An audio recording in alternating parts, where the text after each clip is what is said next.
Alright guys, hello, welcome in. Who is ready to do a lot of reading tonight? Because I am. I'm a bit tired, but we'll push through it. We're fine. We'll be okay. Hey Ralph, I think you're already streaming. I just saw that. I hope it's gonna go well. Thank you for the lurk. Okay. Let's go for it. Last time we only did the first case, which was much longer than I would have thought. It was a fun one, even though it stomped me once or twice. Yeah. Apollo Justice's mentor, our mentor, apparently killed someone, and that was an Ace Attorney case, I guess. Like, that was straight up the spirit of the game. And now we were invited by Phoenix to join his lawyer office, I'm pretty sure. So let's see how that turns out. Just in case we can do the cutscene again. My name is Apollo Justice, attorney at law, and this is how my story begins.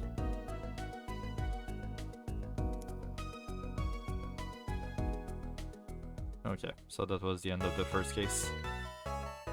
No, we're good. Everything is already saved. Continued. Yes. Episode 2, Turnabout Corner.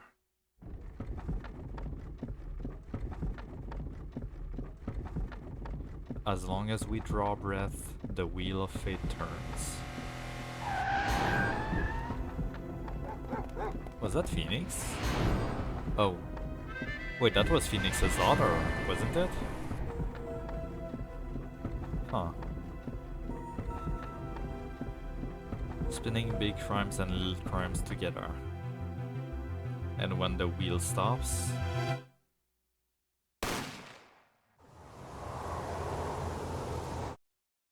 you die. Okay. Where did the shot even come from? I didn't see a gun. What was there? Did either of them hold a gun? I didn't see. Okay. June 15, 9:12 a.m. Wright and Cole offices. 2 months have passed since Mr. Gavin's arrest. My first trial, and I lost both my mentor and my job. Yeah, I'll admit it, I was screwed. But even when I hit bottom, I told myself I'd never come here. Honest.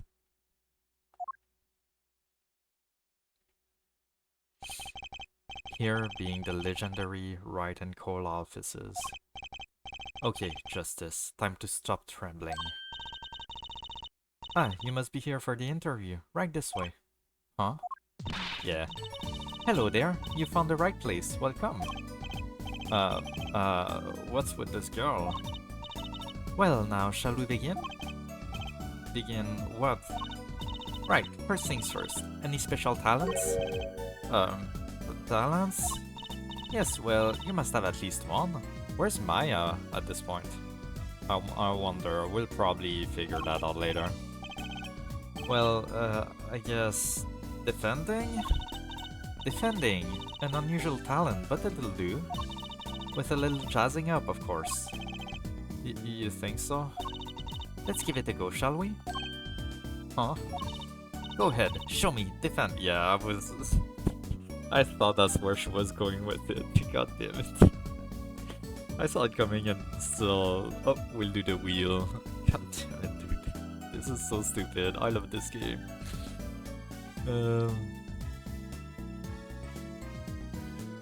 What do we get?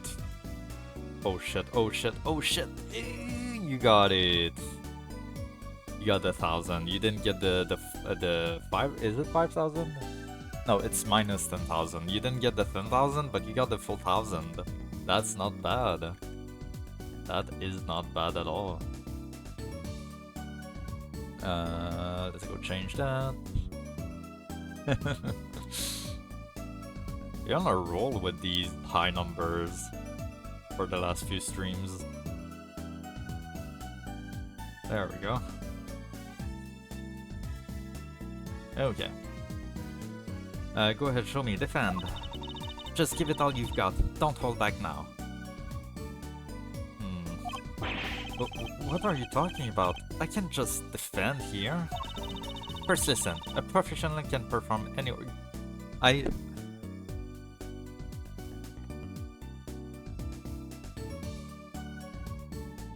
I don't...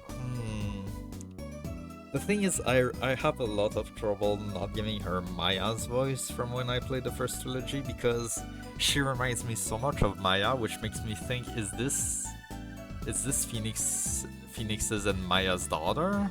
But then Phoenix was quite a bit older than Maya, and like that would be a kind of weird dynamic. Because like when they met, I'm pretty sure Maya was underage.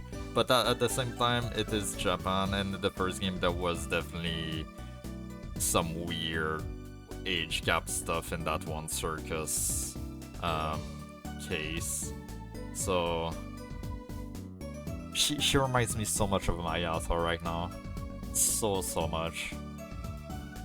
If only I can build IRL. I don't think that would be a good idea. Please don't. Please don't start. First listen, a professional can perform anywhere. Thanks. We want people to be laughing with us, not at us. Thanks. But I'm not sure why they should be laughing at all. What? What exactly do you think you came here to do? What? Defend? No? Excuse me, but do you know where you are? Huh? The Right and Call offices, right? Oh. I was afraid of that. Don't worry, you're not the first. Look, what's going on here? Who are you? I came here to meet with the person in charge. Well, you've apparently made no fewer than 2 mistakes.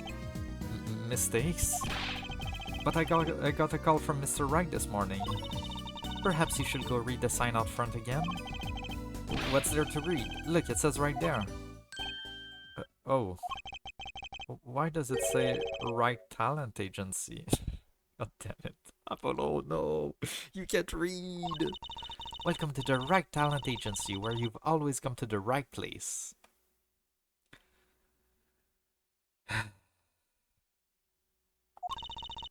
I'm Trucy Wright, CEO. I'm a magician. Trucy Wright. Okay.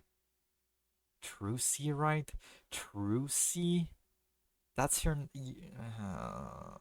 name is literally right? That's what we're going with here? Okay, sure. It all came flooding back. The trial. That girl. What do you mean flooding back? That was like yesterday, wasn't it? Hello, sir. Please pick a card. Yeah. That's right. That's right, she's my daughter. Trucy, right. Here, check out our flyer. So, what's your name? Apollo. Apollo Justice, attorney at law. Oh shit, these are different. Okay. I don't hate them, I don't love them either. I'll get used to them. First of all, let's see, do we have anything here? Anything interesting? Phoenix Wright, a pianist who can play a lick, formerly an ace defense attorney of some renown. Trucy Wright, future stage magician in training, apparently the daughter of Phoenix Wright. She's 15, okay, I was gonna say she seems to be like between 14 and 16, somewhere around that. And Phoenix is 33. How old is Justice? I imagine he's like very early 20s. Actually, let's examine before anything.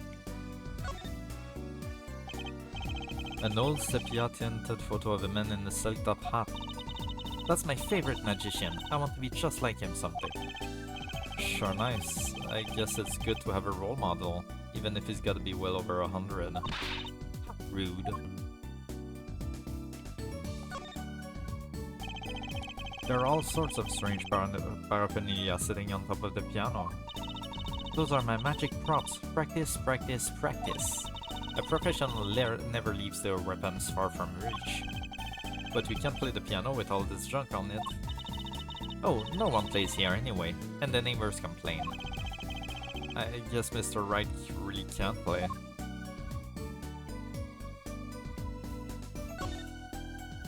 What is that? A strange split box leers at me from the wall. Oh wait, okay, I see. I was just seeing the one half. Is this one of those boxes for cutting people in half? That's right. This cabinet is used for an illusion called the zigzag. I've seen one on TV, but why is one just sitting here in your office? Oh, it's a little big for me, you see. So I'm using it as furniture. Hats in the top, shirts in the middle, and pens down below. I think it's a nice touch, don't you? It's not exactly what I'd call a welcoming decor.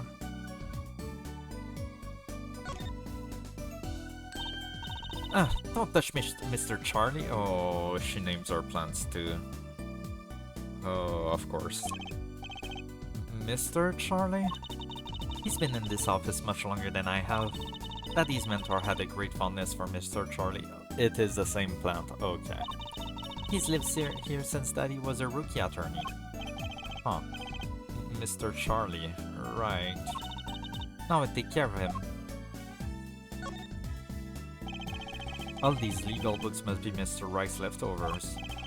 There's a lot of unrelated books in here too. One trick a day, magic for idiots. You'd think a pro magician will aim a bit higher. That table doesn't look very sturdy. You've never seen one of these? It's a magic table.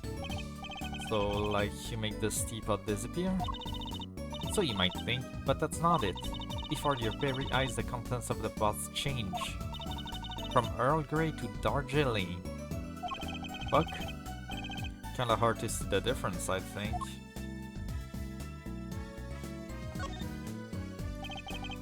A blue silk hat just like the one Trucier's wearing. Oh, that's just for show. Don't wear it, please. Last thought for my mind, honest. I put it there so clients can see it and know who I am. Nothing says magician like a silk top hat.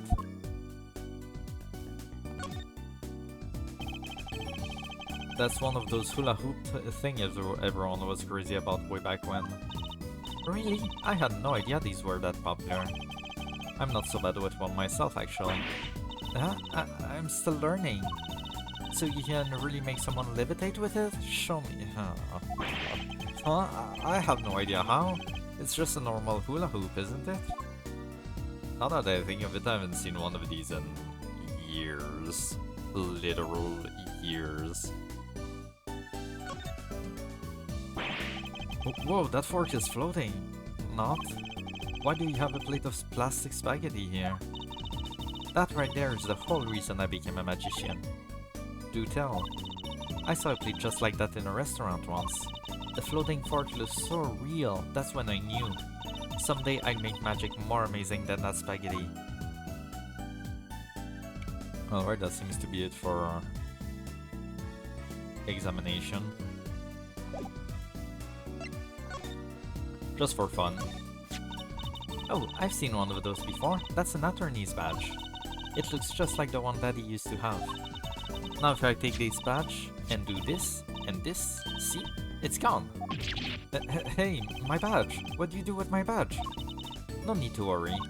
Just look in your pocket. Huh? No way, my pocket? Wait a second, there's something in there. It's the flyer for your agency. What does it say? Wait, right talent agency from magic to the piano, even your defense. Calm now. And here's your badge. You can have it back now. That's the last time I let her touch anything of mine. Period.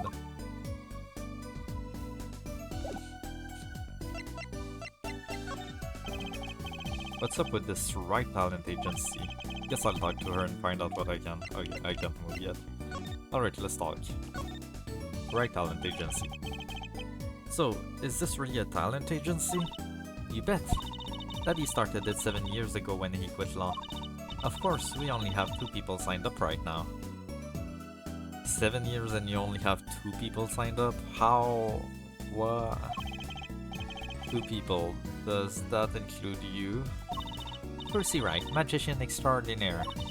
I've done a lot of stage shows. Paid too. I am a professional, you know? Right. Promise you'll come to one of my shows, okay?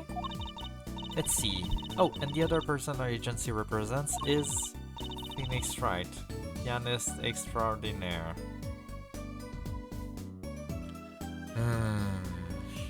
He's not doing too well, is he? Your dad, in other words. Didn't you say he couldn't play the piano? Our agency doesn't see that as a problem. Why, there are many magicians who can do magic. At least you're optimistic, I'll give you that. Okay. Percy Wright. So you're your Phoenix Wright daughter? That's right, after Daddy quit law 7 years ago. I promised I will keep him fed. So I'm kind of his sugar daddy, get it? No. I'm in charge of this whole office too. Pretty amazing for a young lass at 15, wouldn't you agree? 15? How old is Mr. Wright? Wait, actually... 33, 23... 18? Wait... Nah, she's adopted. What the fuck? Daddy? Oh, he's 33 this year. There's no way Phoenix was younger than 18 in the first trilogy. There is no way in hell. I'm sure there's a good explanation. I hope. Yeah, nah, there's something else going on here. About Mr. Wright giving up law. It was because of that incident 7 years ago, wasn't it? Right, there is that one incident that's probably gonna be the backdrop of the whole game. Maybe even the trilogy, possibly. Huh? You know about that? Not the details. I remember the news though, it was a big deal. So I hear. I was too young to understand what was going on. I'll ask Daddy about it next time I get the chance. Daddy, right. That reminds me, about Mr. Wright. He gave me a call this morning to come in. Daddy's not here right now. He's in the hospital. Why? The hospital? Yeah, he's on strict bed rest until he gets better. What happened? What? Okay. Which hospital is Mr. Wright in? I'll pay him a visit. Oh, the Hickfield Clinic. It's quite close. Don't tell me it's the one I'm thinking of. Right. Well, I'll be going now. And I'll give this showbiz gig some thought, okay? Wait, I'll go with you. Please don't tell me it's the one I'm thinking of. Okay, maybe not. June 15, 9:45 AM, Hickfield Clinic. So, this is Mr. Wright's hospital. Ah, shit. Fuck, of course it is. I don't remember the voice I gave him last time, like that was over a year ago. Visitors, are you? Huh? Yeah, are you the doctor? Yup, Dr. Hickfield's the name. Good morning, doctor. Oh, hiya there, Trucy. Cute as ever. Oh, God. Oh, fuck. I can't do this. Is this Daddy's room? Oh, yeah. Except he's gone for a morning checkup. Be back soon. How are you, Miss Trucy? Got any place you'd like? Oh, God, I can't even say that. Examined? Oh, fuck.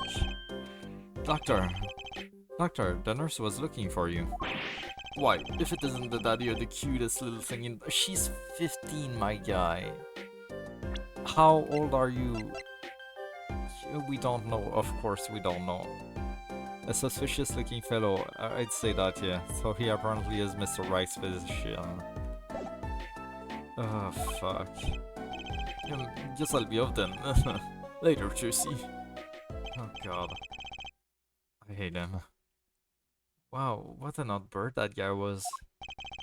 Good morning. Didn't expect you so soon, Apollo. Mr. Wright. Next time I'll examine some stuff before talking to him, as usual. What's that on TV? Looks like some sort of action hero show. It's a samurai. Oh, I know that one. That's a sniffling samurai. Oh god, the sniffling. His booger flick attack is a big hit with the grade school crowd. I had no idea you like this kind of stuff, Mr. Wright. Well, what else is there to do when you're stuck in bed? Besides, the episodes will just keep piling up if I don't keep up, you know? Yeah, try not buying them. That's the only time I get to watch and write my reports. Your reports? It's a long story, like a lot of things actually. Okay. A swaying spiraling stack of DVD cases. The Steel Samurai, the Nickel Samurai, the Pink Princess, the Zappy Samurai, Electric Bookaboo. They're all children's action hero shows. This kid I know keeps sending them to me. Huh? Like a niece or nephew? Something like that. Quite the collection. This kid's parents must be really generous with their allowance. Funny, Mr. Wright doesn't seem the type that kids will like.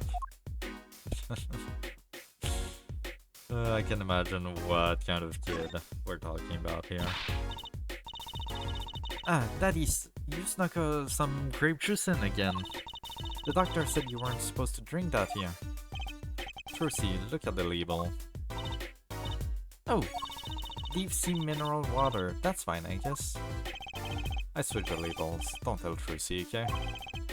What can I say? The man loves his grape juice. Okay. This looks like a child's toy piano. Gotta practice. Wouldn't want my fingers to get stiff. A pro always keeps his weapon close at hand. Shall I play you a tune? No thanks. How unfortunate. I so rarely get the chance to play. Okay. Mr. Wright's bed. It's really messy. Look how messy this is. You're just hopeless without me, aren't you, Daddy? Yikes. She's attempting to clean up. Look out. You got me. What can I say? I was raised in the barn. Try not to let word get out, Apollo, if you don't mind. Yeah, it might ruin your illustrious career pretending to play the piano. Okay. Anything else?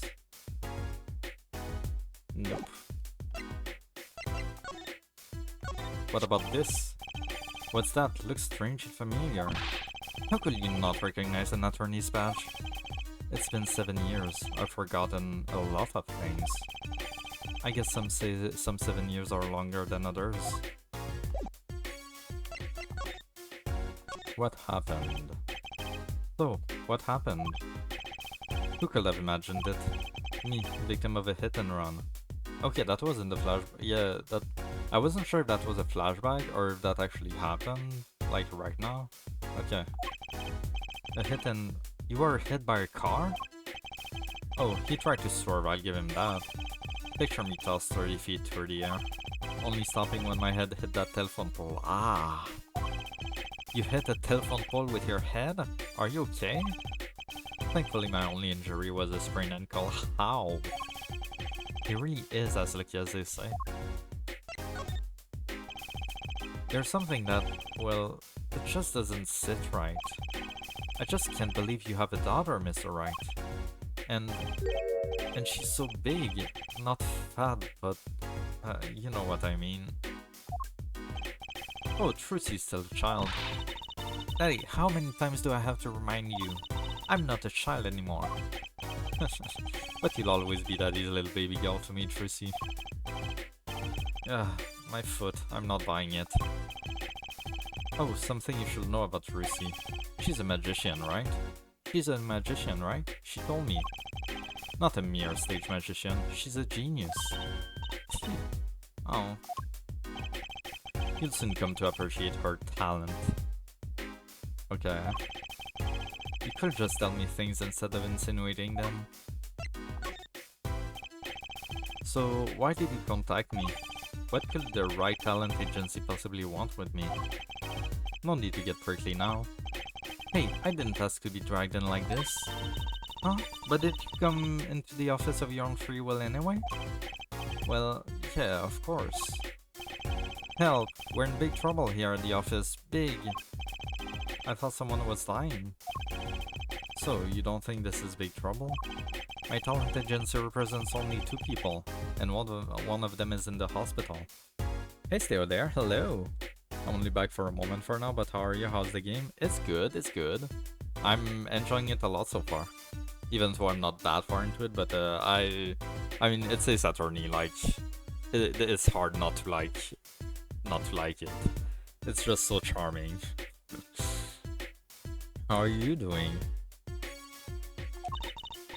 That's right, Daddy. How are you going to pay this month's rent? And the groceries? How have you been paying rent with only you two signed up to your own agency? It is Ace Attorney. It's the second trilogy, Apollo Justice. Yeah, that's a problem with such a tight operation. It's a symbiotic relationship. When one of us falls, the other two must fall. Hey, this isn't exactly a suitable conversation to be having with a 15-year-old kid. Yeah, they're really fun. I don't know if you've never played them, I fully recommend. It's a lot of fun. In any case, if Apollo here can't help you, you'll have to transfer to a new school again. No, I can't. I only just made friends. How could you do this to me? To us? Ollie, no, the parrot is back. Huh? What? Now it's my fault? On that note, how about you come work for us? I've got the perfect client for you already lined up. A client? Wait, so they want me to work as a lawyer for their talent agency? It's not even a fucking lawyer office, it's a talent agency and they want me working there as a lawyer, as a talent? Oh, what the fuck? What is this? You mean I get to do my job? I get to defend in court? Alright, I'll hear what you have to say. You got him, Daddy. Hook, line, and sinker. Now it's time to reel him in. It's official. I'm scared. Okay, where are we going with this? Alright, so who's the client? Ah, yes, here. Take a look at the map and I'll explain. The map? Last night, I left the office just before 9 o'clock. I was going to that Indochine pasta joint. Al dente's.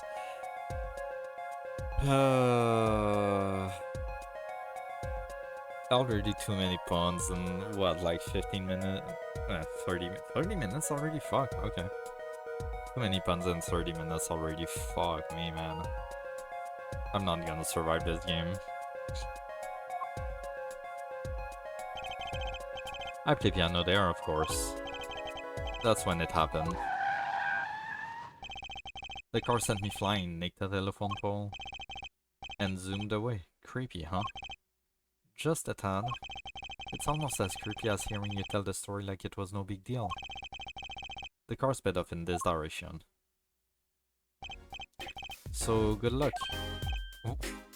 Huh? You wanted a client, didn't you? Well, I'm your client. That's not how this works. Find a guy who knocked me into that. I'm a lawyer. I'm not. I know we like to play detective as lawyers here, but I'm not the detective. That's my job. Whoa, hold on. I'm a defense attorney, not a detective. Thank you. Don't worry. Once you found the guy, I intend to sue him. Then you can stick it to him in court. I'm not a prosecutor either. I'm sorry, but this is crazy. I'm going home. Don't get so worked up. It was just a joke. Huh? Oh, Daddy. Sorry, Apollo. He just loves jokes, you know? Even the ones that aren't very funny. Your real client should be stopping by the office any time now. The office? You mean the talent agency? No harm in going. It's not like I have anything else to do. One more thing. Do look into my accident too, will you? I marked the scene of the tragedy on this map. Okay. Around People Park, at the entrance of People Park. It's right in front of this bar, she'll be easy to find. So he's going to make me investigate this after all.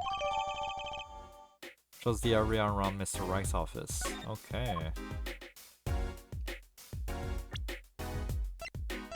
Alright then. Oops. More location of the accident on your map. Find the criminal who knocked me into that telephone pole. Okay. Let's move. Let's go meet our client. June 15, 10:05 AM, Right Talent Agency. Hey, hey, hey! How long are you planning on making me wait, huh? Ah, good morning. Oh. Hey there, Trissy doll. Sounds like your pops had a bit of a rough spot, huh? All's well that ends well, I guess. This is our client? Hey, so this is what that Apollo fellow, huh? Oh, yes, the name's Apollo. Look at him there, arms all crossed like ready to fight. Are you sure you're talking about me? Yes, sir. You don't mean that literally, do you? The boss told you what I need, right? Don't let me down now, Apollo. Don't worry about your defense, sir. I'm on it. Defense? Your noodle half-cooked. It's too late for defense. My castle's been stormed. My keep's been kept. My noodle stand's been stolen. Noodle? You know Mr. Eldoon from the noodle stand, don't you, Polly? Wait, I'm Polly? Oh, we're not talking about the parrot. Polly is my nickname that she gave me. Okay. Also, your name is literally just noodle backwards. Okay. Sure. No nicknames, please. And no, of course I don't know him. You new in these parts? Not really. Then you know the best noodles in town. Eldoon's Noodles. Whose noodles? My noodles. Help me out here, Trissy doll. This is Mr. Guy Eldoon. Is there a pun with Guy? I don't see one. Our client. Maybe you can tell us what the problem is, Mr. Eldoon? Anything for you, Trissy doll. Okay. God damn it. Who's this guy? So, you run a noodle stand, Mr. Eldoon. Guy Eldoon's the name, and noodles are my game. The secret's in the soup. I've been searching for the perfect soup for 1.5 years. Oh, that's not that long already. My family's been noodle men for generations. Got a lot of expectations on my shoulders. 15 fathers passing the noodle to 15 sons. That's a pretty old noodle. And fool that I was, I pushed it away. I rebelled against my pops and picked another livelihood. But that didn't turn out so well. Oh. There was no denying. Salty broth runs through these veins, boy. So, it was like destiny that you became what you are. Right, destiny is the word. Oh, I fought it. But in the end, I was bound to a twisted noodle of fate. Not a mental image I care to linger on. So, last year I started my noodle stand. The 15th generation of Eldoon's Noodles. So tell me more about Eldoon's Noodles. You don't know the genius that are my noodles. I make them so salty, why they're saltier than salt. I don't think that's good. I really don't want to find out. Daddy's a regular at his noodle stands. He frequented my pop's stand back during his training days too. Yep, him and his assistant. I'm sorry, I'll be sure to drop by your stand soon. Where's Maya? I want to know what happened to Maya. Was she cool, Sonny? Uh-huh. Oh god, could Maya have something to do with the incident 7 years ago? That's a good question. Hey, I wish I could. I'd give anything for a ball bout now. What do you mean? It was stolen. My stand. Gone. Stolen? It was last night. I was doing my rounds, blowing my whistle. It's like an ice cream truck's bell, but louder. He even gets complaints. Huh, now you're just trying to butter me up. That sounded more like blues than a whistle. I closed up my stand for the night and parked by the house. Then this morning, dark and early, it was gone. My key, my castle, oh. Wait, that was at the clinic. I saw something about the clinic. Maybe some bum carted it. Maybe some bum carted it off. Just guessing here. Well, I don't care who did it. Without that stand, I'm finished. All my noodle bowls weren't there too. That's the saddest thing I've heard all day. You know it. Anyhow, that's the deal. Good luck. Good... huh? Wait, what exactly is your request? My noodle stand. Find it. I'm not a detective, guys. And the day you bring my baby back is the day you feast on as many noodles as you want. Of course I make it so hot and salty 2 bowls would kill a man. Then I'd really need a defense. Speaking of defense, that's what I do. I'm a lawyer, not a detective. This is where I live. You drop by if you need any info, okay? Okay. Get it back today if you can, Polo. I got noodles to make. Things have certainly taken a turn for the bizarre. Traffic accidents and noodle stand thieves. Actually, there was something I wanted to ask you about too, Apollo. Huh? I have a bad feeling about this. Ah, listen to the lady's problem now. Don't be cruel. He's still here, okay. I thought he left. I lost something last night. That is, something was stolen. Hey, what's this? More thieving is skullduggery? Well, someone stole a pair of my panties. Okay. Ace Attorney, huh? Panties? Trucy's request. Alright, let's hear it. So they were stolen? My panties, yes. Right. Panties. That's a crying shame, that is, Trucy doll. I was alone in the office last night, that is. What is this case already? This is not even a case, this is a mishmash of... what the fuck? I had hung my panties out in the window to dry. When a thief came and took them, my favorite panties. Who are we after here? Also, who is that dog? Where did that dog came from? I ran after him. Give those back, I shouted. Wait. Well, that was certainly brave of you. But I lost him. Without those panties, I don't know what I'll do. A darn crying shame, yep. Well, at least the scene of the crime is convenient. I'll mark it on your map. It's right here, you don't need to mark it. I'll be heading home now. Remember, find my stand or there's an empty bowl in your future, Paolo. Right. And you help out Trucy doll here too, you hear? What the fuck, man? Things have certainly picked up, haven't they? We had no work yesterday, and now we have 3 cases. I guess... Let's see where we stand. Not in the courtroom, that's where. Well, the first item on our list... Phoenix Wright, Daddy's hit and run accident.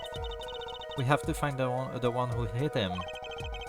Who's going to pay us for this again? And the second item... Mr. Eldoon's request to find his stolen stand. For which we stand to gain a bowl of salty noodles. And the last request is mine, to find my stolen panties. That bowl of noodles is looking better and better. Let's go, Polly, to the streets. Aren't you enthusiastic? How could I not be? Let's crack these cases, you and me. Guess we might as well get started. Let's see, a hit and run, a stolen stand, and last but not least, stolen panties. Oh god, okay.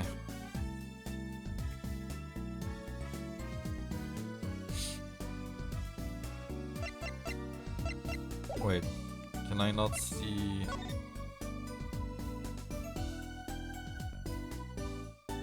Oh, okay. Let's move to the accident scene, I guess.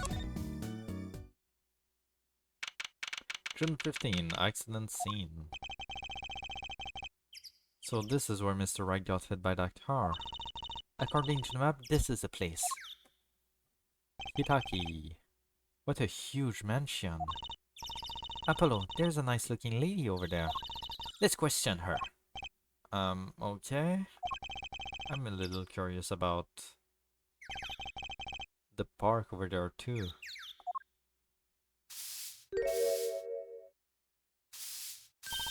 Excuse me, can we have a few words with you? Do I know her from the first game? I don't think so. She reminds me of a character from the first trilogy, but I don't think it's her. You want something? Whoa, that husky voice. Why am I suddenly sweating? That's quite a house you've got there. You must have a lot of money. I don't have a voice for her. Oh, money sounds like something my son will call his friends. This is the Kitaki family mansion, little girl. You kid with the hair. You want something? Me? No, not a thing. Bye. Apollo, we can't leave without questioning her. What if she knows something? But the Kitaki family. They're the biggest organized crime syndicates in town. Oh shit, okay. Oh shit, okay. If you're going to ask something, ask it. If you're man enough. Whoa, right. Yay, way to whip him into shape, man. Does she know no fear? This is straight up Maya. I don't... They just copy-pasted Maya. I'm Plum Kitaki, wife of the fourth head of the Kitaki family business. Friends call me Little Plum. I'm Little Apollo Justice, attorney at law. If looks could kill, this one will be a mass murderer by now. Oh shit. That music though.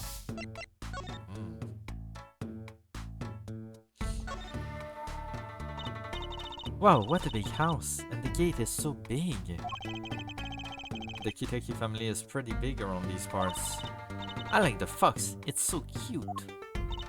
Ah, that's our family crest, from the old country. Your family crest? We're clever as the fox, and our teeth are sharp. So it's like a motto. You need a crest too, Apollo. Oh, how about the Skates of Justice, or a lunar lander? I'll pass, thanks. I like this music, damn. There's this paint splashed all over this gate. What a mess. Was this paint knocked over by the car that hit my daddy? That's right. And I'm left to clean up the mess. If you find whoever did this, bring the scoundrel by, would you? Of course, then you can make them clean up their own mess. You're cute. Naive, but cute. When I find whoever did this, you can bet I'll be doing some cleaning. There's nothing I dislike so much as a mess. Oh, I wish I could say cool things like that. I'll bet you do. I'd laugh if my teeth weren't chattering so hard. Anything else? A brightly painted dragon. Why do I get the feeling he's glaring at me?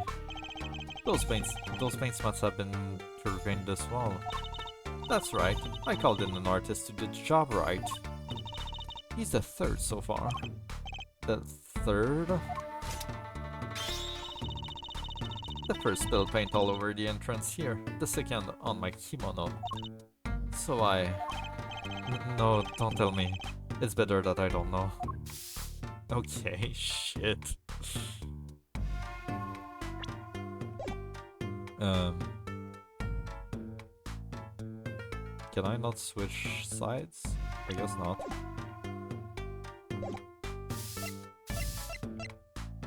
Okay.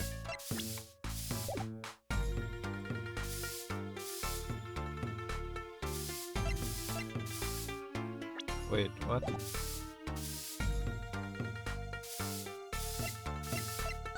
Oh, there we go. Okay, that's how. Oops. I did not expect somebody else to be here. Who's that? She's looking at the park. She's Freddy. I bet she has a story, you know? There is something about her. Too bad she seems to be in a bit of a rush. Oh, okay then. Okay, I'll come back to that. That seems to be... There seems to be a lot going on there. Hey, what about my badge? Sorry, kid. I got no idea what you're talking about. What about this? No? Okay. Alright then. What do you got to say? The Kitakis. Lil Plum. That's a really cute name for someone so... Yes. Whoa. What is it, Apollo? How about you go through me when talking to her, okay, Trusy? Huh? That seems like a bit of a needless procedure. I'm a lawyer. I live for needless procedures. Oh, little girl. You should know. We're gangsters. Gangs... Oh, that means you're the bad guys. Trusy, through me, please. I'm begging you here. The bad guys. I like the sound of that.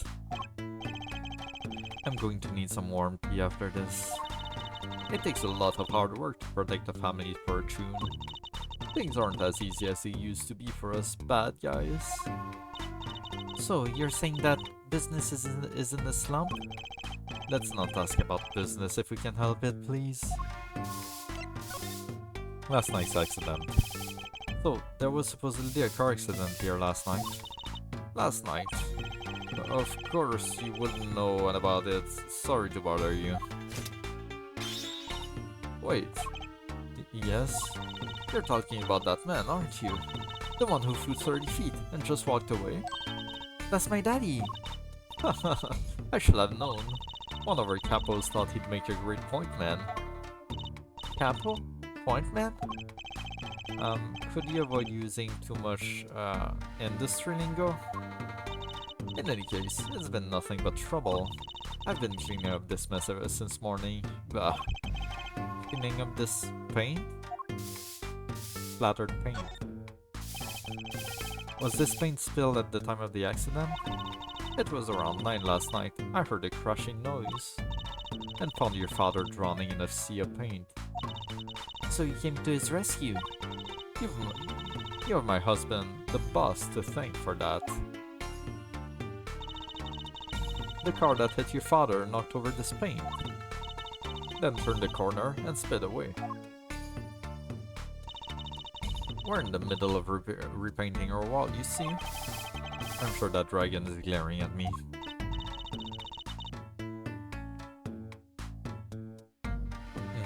Sorry. But why are you out here cleaning it up? What do you mean? I mean, aren't you a gangster? Don't you have any goons to do your dirty work for you? Please go through me when you want to. Don't be such a stiff lawyer, boy. I suppose we gangsters do have a certain image. Yes. But we're community-oriented gangsters, you see.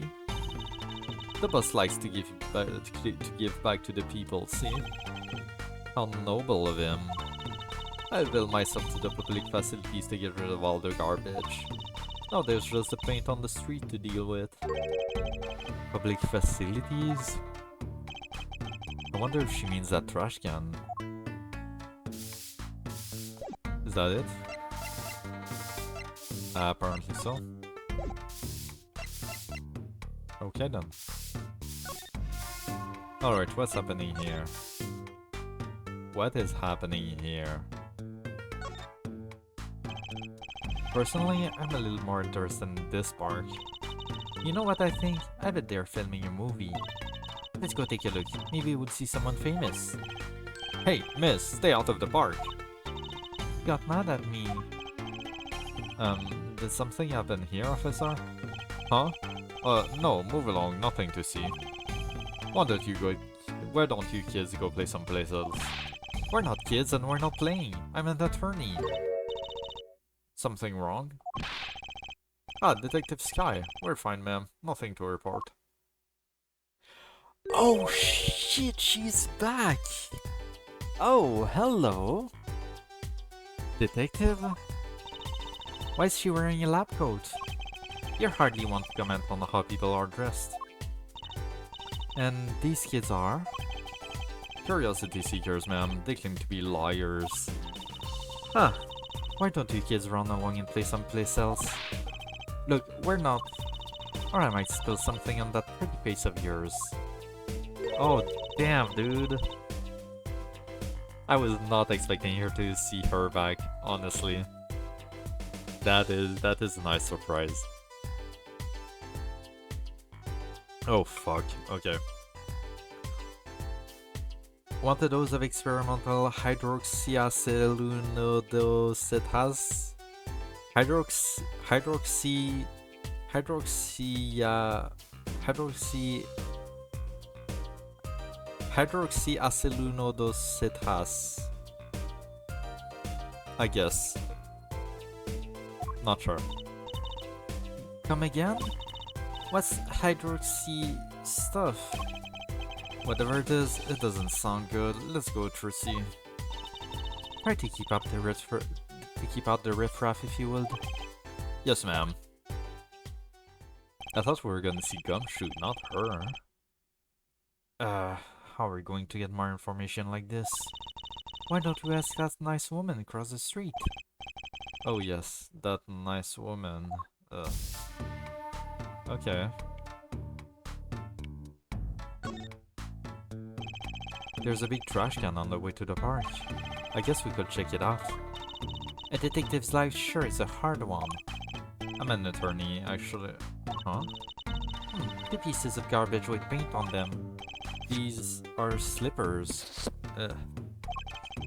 They look like those slippers you get at the hospital. Oh, interesting. Look at this, Apollo. Doesn't this go on the car? It's a side view mirror. Looks like it was torn off when it smacked into something. Or someone. Wait, you don't think... I do. This could be from the car that hit Mr. Wright. Wow, and he took off his mirror? I never knew that he was so strong. I only have room in my pocket for one of these though. Which do you want to take? Oh shit, I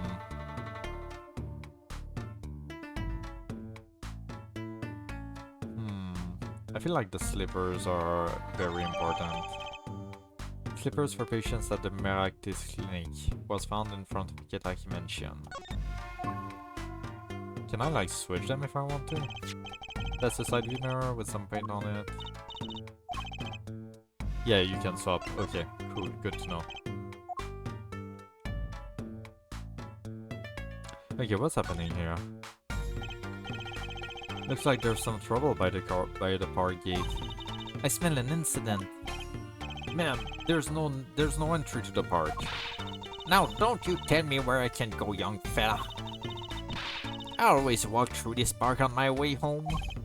Please, get on from there. You'll hurt yourself, ma'am. That's quite a determined old lady.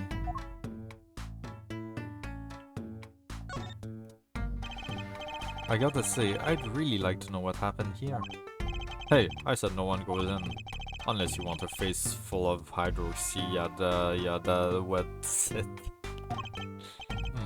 No dice.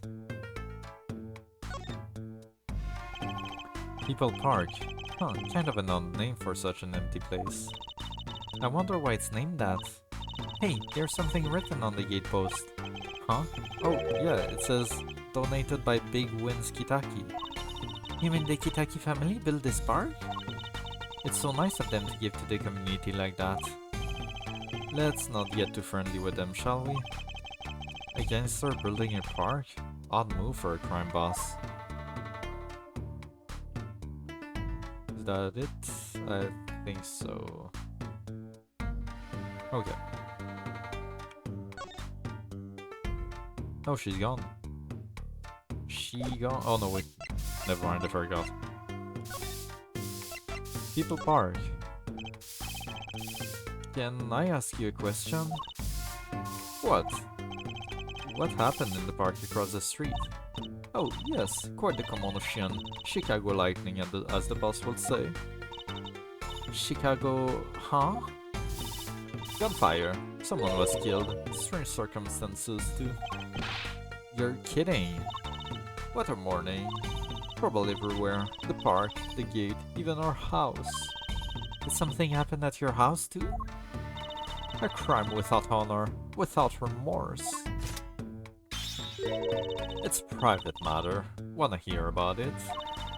Somehow, I don't think no is an acceptable answer, Polly. Okay. What are we talking about here?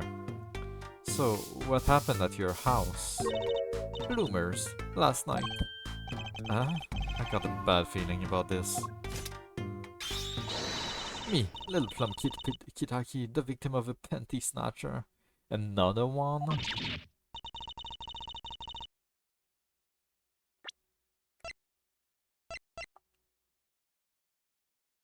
I mean, it has to be, right? There's no way it's not. It has to be. That with the slippers. It feels like a misdirect, but like, it has to be. There's no way it's not. Wait. Guy Eldoon, proprietor of the noodle stand Eldoon's Noodles, one stolen stand found. Plum Kitaki, wife to the fourth Kitaki family boss, busy cleaning up paint spilled by her front gate. Mysterious woman encountered outside People Park. She seemed concerned. Detective in a white lab coat, apparently in an extremely touchy mood. What? So it wasn't just my panties that were stolen? Got you too, didn't they? Poor thing. Like I said, whoever did this is a hardened criminal. It wasn't you, was it? No, of course not. Mercy. I've heard a word that panties have been disappearing lately. And the missing panties all have something in common. It's hard to imagine Trucy's and Mrs. Kitaki's panties having much in common. I just imagine Miss Kitaki's panties. I know, we'll find your bloomers too. Great. Show me what you've got, what you're made of. What have you gotten me into this time, Trucy? Oh shit, hello. That girl from before.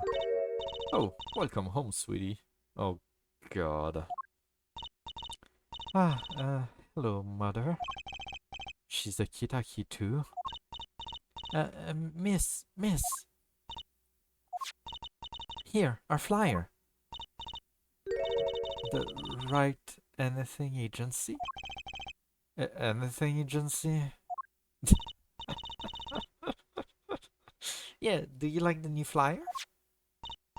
So, this is our defense attorney, Mr. Apollo Justice. Attorney? Drop by our office. We'll be waiting. Goodbye. Okay. Not sure where that's gonna go. Why did he give her her flyer? I don't know. She seemed like she could use some help. Hey. She's the heiress to a gangster dynasty. She doesn't need our help. I wouldn't be so sure. Okay. What about this? No? Nothing? Okay then.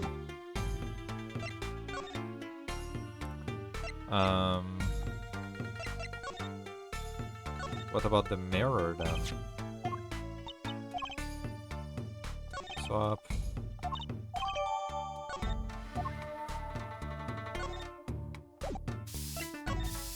Do you have anything to say on that? Oops. Oh, first of all. Ooh, there is a bit of paint, no? Oh, never mind, I guess. Okay.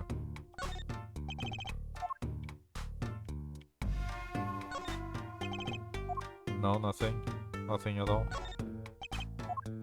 Okay, then never mind. Wait.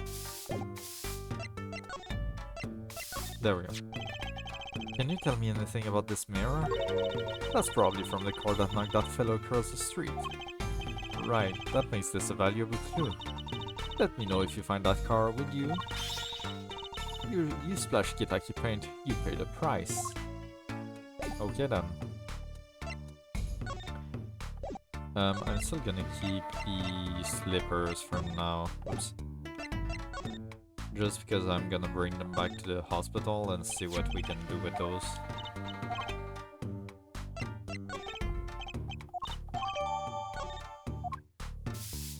Alright, I think we're ready to move for now, so. There wasn't anything else. No, okay. Alright, let's go to the scene of the stamp theft first. And then we'll go back to the hospital, maybe. 15, scene of the stamp theft. So, what's this place? This will be Mr. Eldoon's Mr. Eldoon's house, silly. Oh, so this is where his stand was stolen from. I can see a piece of evidence lying on the ground already. Wait, that's his house? Shit. Hey! Look, there's a police car parked over there. Okay, so he lives right beside the clinic, yeah. Okay. You're right. What's with the sparkly entrance? What is this place? A hospital? There's a sign. Meraktis Clinic. Oh, that's where the thief went. The thief? The one who snatched my pendies. He ran into this clinic last night. Oh, wait, it's not the same clinic. The other one is the Hicksfield Clinic, isn't it? Yeah, it's not the same clinic. Okay. Interesting, then. Wait, maybe that police car is here to find my pendies. I doubt it. Well, there's only one way to be sure. Let's investigate. Ah, there you are, Sonny. Well, you find anything yet? No, not yet. The longer you loaf around here, the saltier your victory bowl gets, just remember that. This bowl of noodles is sounding less like payment and more like punishment. Alright, let's look around. That's quite a sign. I take it that's new as opposed to old? Ha, you like it? Made it myself, I did. I meant to write noodles, but ran out of space. Why you're planning for his poor performance? Lucky for me, it spells a word all by itself, and it's fruices of my image it does. It does have a certain power of willful denial thing going for it. It looks like the oil drum is connected to that sink right over there. Collecting rainwater to do the dishes. How environmentally conscious. You don't think he uses rainwater to cook his noodles and to make the broth, do you? Oh, I'm sure he finds the best water money can buy. Taste is his business, you know? Look, that sign over there. Eldoon's Noodle only uses water from all natural sources. I think I'll take a rain check on anything here. Save the light. There's a handwritten sign here. Save the light. Save the light indeed. Mr. Eldoon's house is practically in the dark here. I guess the hospital clinic next door blocks the sunlight. Everything's gone wrong since they built this monstrosity. Broth needs sun or it rots. What's a man to do? They just want my customers to get food poisoning so they can turn a pretty profit. That seems like a lot of trouble to go through for a few extra patients. This house is, well, it's old. It's been well loved, that's for sure. I've lived here with my wife for many years now. It's got character though, just like my soup. I always thought character was a positive thing. Is this yours, Mr. Eldoon? Hey, that there's the heart and soul of Eldoon's noodle. The bowl absorbs my salty soup. Pretty soon it's gonna taste just like noodle. Wow, it does smell like noodle. All my other bowls got taken away with my stand. Get the knife for me, sonny boy. I'm begging ya. Custom-made Eldoon's Noodles bowl, decorated with the Eldoon's Noodles mascot. Okay. That's the place, right there. That's where I kept my stand, covered all nice and embroidered with that blue tarp there. So you use this plastic sheet to cover your stand at night? I see. You see? What? Did you figure out why it was stolen? Well, no, but it does suggest that the thief knew what he or she was looking for. They clearly knew what was under that sheet. So it wasn't one of those casual drive-bys and snatchers, you mean? Not bad, sonny boy. Not bad at all. Look, a doggy! Good boy, Stalby. I'm sure the dog has a real name, Trissy. Yep, sure does. Name is Spoon, and it's a she, by the way. Spoon doesn't seem so lively. She didn't get her bowl of salty broth this morning, that's why. Poor little thing. Apollo, let's find that stand soon, for Spoon's sake. I'm pretty sure dogs aren't supposed to eat noodles. That's nothing? A whole vote poster and that's nothing? Okay. Alrighty then.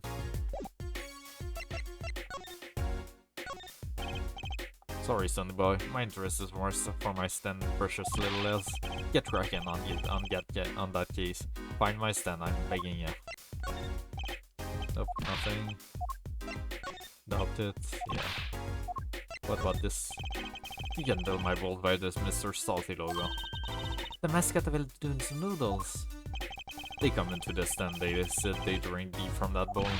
And when they see the bottom, their face looks just like Mr. Salty's. Genius, no? Very high concept.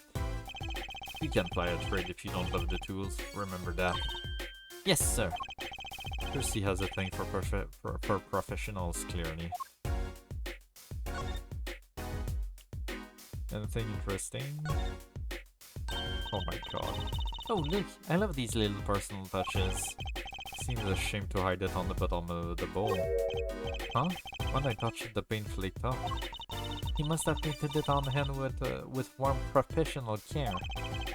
After buying the cheapest paint you could find with cold professional thrift. It's the Eldoon's Noodles mascot. Mr. Salty, he's so cute. It's not a very endearing mascot, is it? You know, come to think of it, it looks a lot like you, Apollo, especially red parts. Can I help if I like red? Okay. Oh, I haven't shaked those out, have I? Some paint, but that's nothing. Oh. We got something. How do I... Ah. There we go. Huh? The spot is black. I wonder what that is. It doesn't look like paint. Oh, okay. Alright, sure. Okay, what do you have to say? Eldoon's Noodles.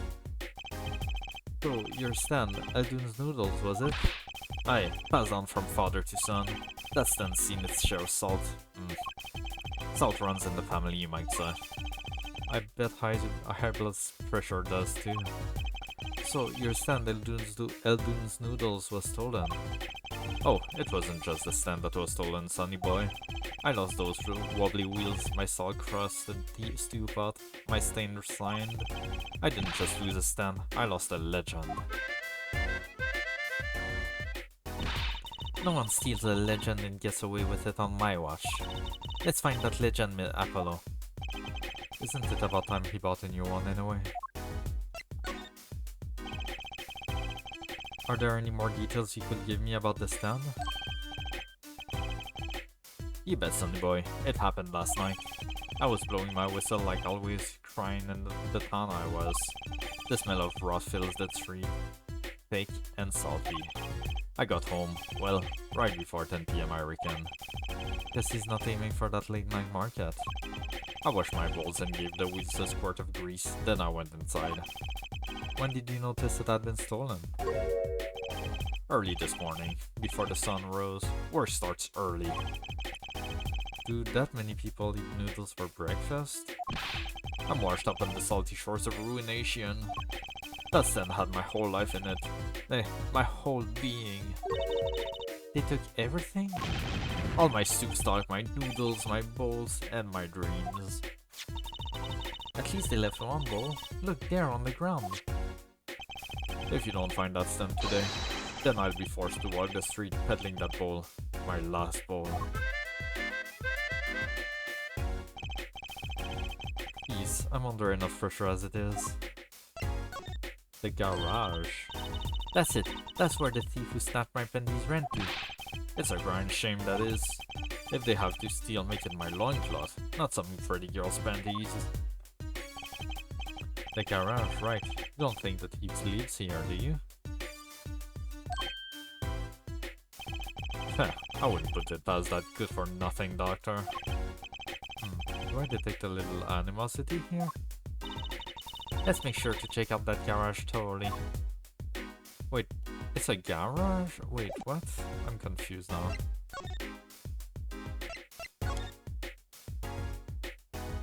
I am so confused. Bargain, 3 shots for the price of 1.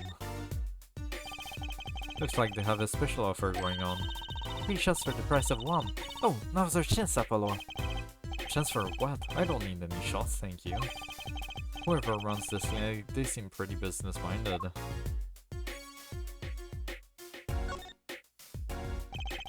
I'd understand that there was an ambulance outside, but a police car? Maybe they're tax evaders.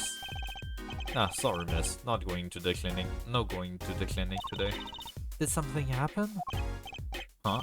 Oh, no, nothing to see here. Move along. You'll have to find someplace else to play doctor. Do we look like the right age to be playing doctor?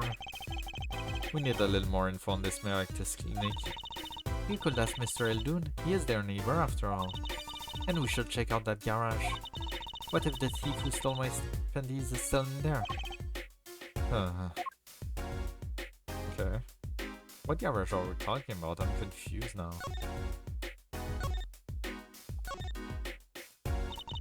The doorway sure is sparkly. The miraculous clinic, huh? Looks more like a casino parlor than a hospital. They must be quite profitable. Funny, it looks closed. Maybe they're on vacation today? Okay. Anything else? No?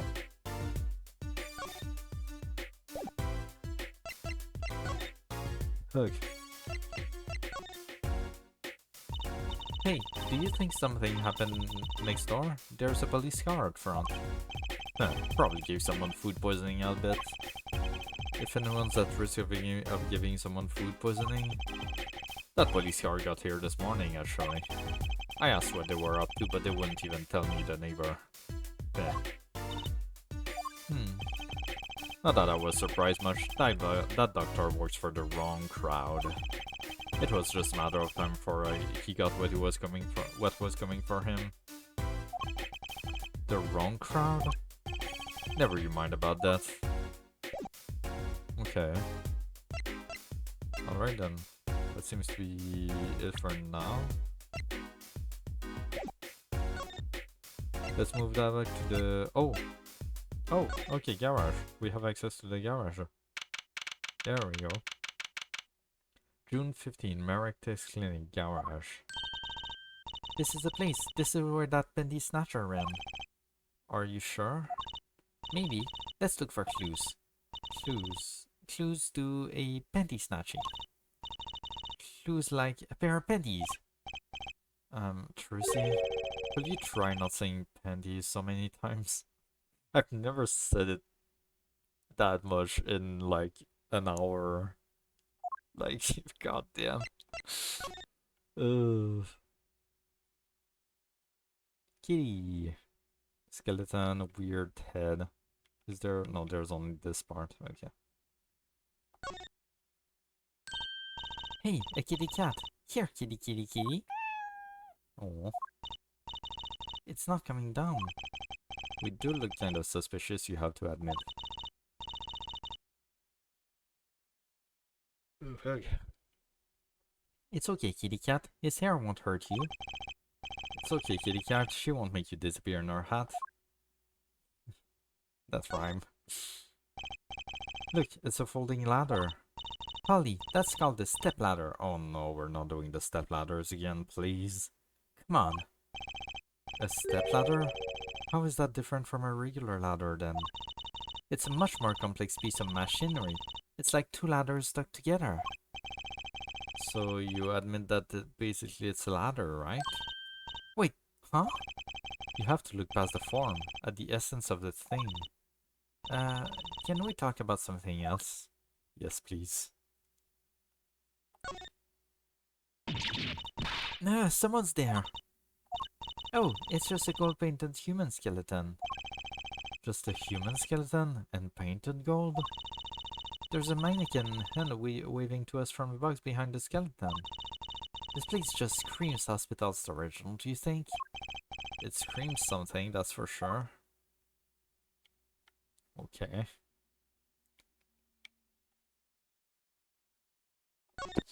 What's this, a phone?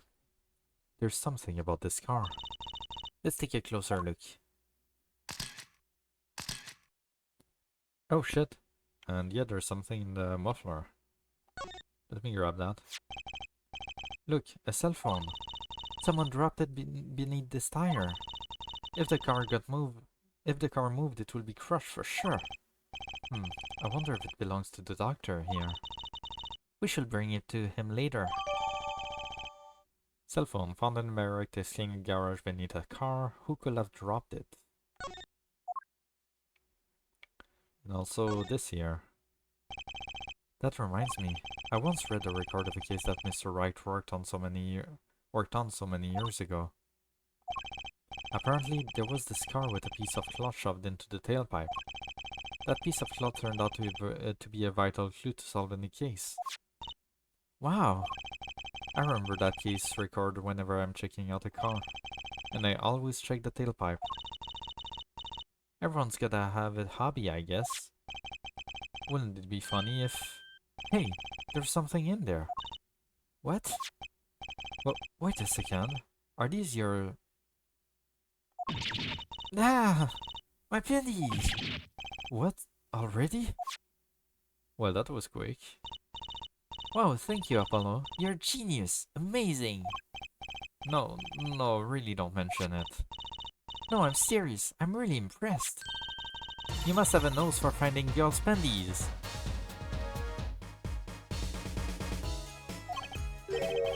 Um, what are those? My little pendies, of course. They've come home to Mama. I can't wait to use them. You're going to put them on now? Watch closely now. See? Nothing in the pennies. Ta-da! Whoa, where'd that come from? How did that bolt get in your pennies? My pennies are an extra-dimensional space. Anything can fit in there. They are my magic pennies. It's all my best tricks.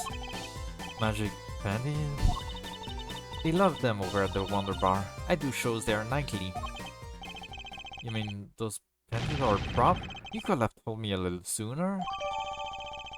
Percy's pendies, prop for performing magic, found in the exhaust pipe of a car at the Merrick's clinic. Well, that's one case closed at least. What are you saying? We still have to get the sly devil that ran off with the tool of my trade. Oh, right. Something tells me we're not finished searching this garage anyway. We're finished with this here specifically? No, wait, not quite. Hey, look at that! The mirror's been broken off. Now this is a clue. What? You're smiling like you know something I don't. You aren't keeping a clue from me, are you, Polly? A clue? Let's see. I don't have it on me, do I? No, I have the slivers, damn it. Not that I can think of. No? Then what were you smiling about? Oh, I wasn't smiling. It was the dust in here. I thought I was going to sneeze. Achoo! Well, don't make faces that... Achoo! Are so misleading then. I know yawns are contagious, but sneezes? Well, I'm sure there's gotta be a clue somewhere. Let's keep checking things out. Oh god, okay. Oh, wait. Error. Okay. I think that's it otherwise for now. So let's go get that mirror, I guess. And we'll come back.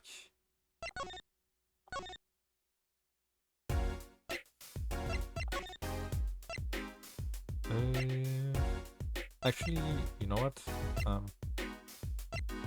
Let's go back to the clinic quickly. Just to see if there's anything new over there. Hey, 15 Hickdale Clinic. Huh? Mr. Wright's gone.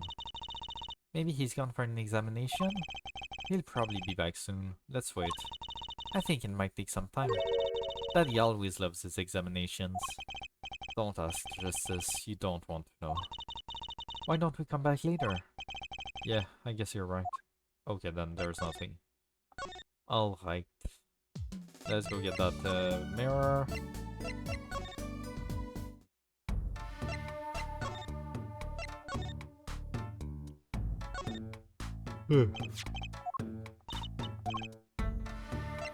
Swap this. There we go.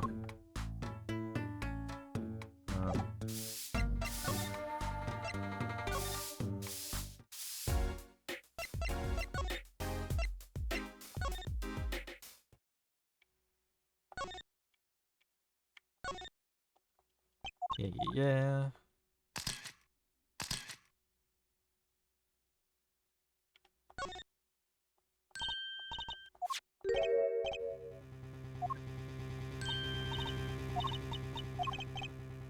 Oh, I show evidence. I think I do have just the clue you've got in mind. Take that! Take that! My clue is this. Ooh. Whoa, it's the same color and size and everything. A perfect match. I guess we could check it out. Two pieces of garbage with paint on them. Look at this, Apollo. Doesn't this go on a car? It's a side review mirror. Looks like it was torn off when it smacked into something. Or someone. Well, looks like we've just solved the case. So the car that hit Daddy last night is sitting right in front of us, yep. Wow, you put the pro in professional, Apollo. Gee, thanks, Tracy. Apollo. Huh? What is it? Now that we've solved this case, we should go report to Daddy. He'll mope if we leave him alone too long knowing him. Okay. He doesn't seem the type to mope, though. And this is hardly a case worth reporting. Alright, now we go back to the clinic. Okay. This...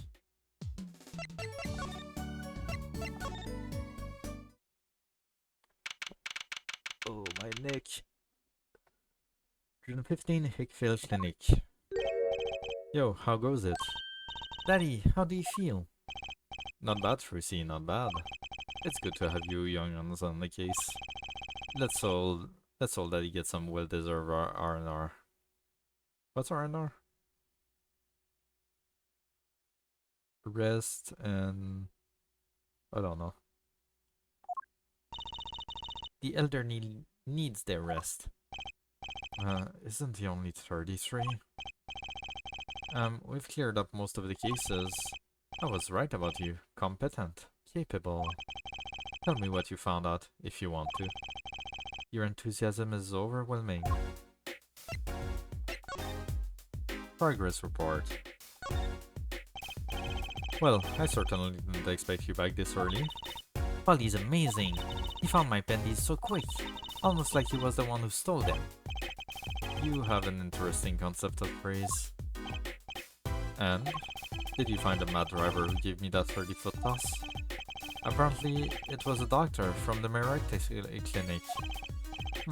Merectus, eh? I've heard of him. Nothing good, mind you. That reminds me, a police car was parked outside the clinic. Maybe something happened? What is this Merectus clinic anyway? Wait, I want to present him some stuff, see if he reacts to anything. It's actually a relief to be so thoroughly ignored. Nope. Look, my pennies! They came home to Mama! Thanks, Apollo. I was worried about them too. Fruity special order those. A startling display of parental concern. I'd hate to have to buy a new pair. Make that this not so startling display of cheapskatedness. So this was the thing that led you to the car? Yes, sir. The mirror you knocked off was just the clue we needed. Good work, Apollo. Of course you might say. I was the one who made solving that case possible. You don't get points for knocking off a car mirror.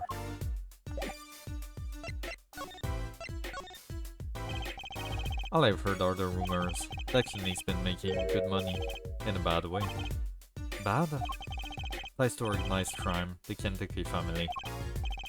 The Kitaki family? He did that on purpose. Some injuries you can't take to a public hospital, see? They use the miraculously for the patch-up jobs. Interesting. It looked like something had happened in that park. Ah, a body was found there in unusual circumstances. Something more unusual than being dead? It's not our concern in any case. Right, let's ignore that and find the noodle stand. Whatever happened to professional curiosity? Thanks, really.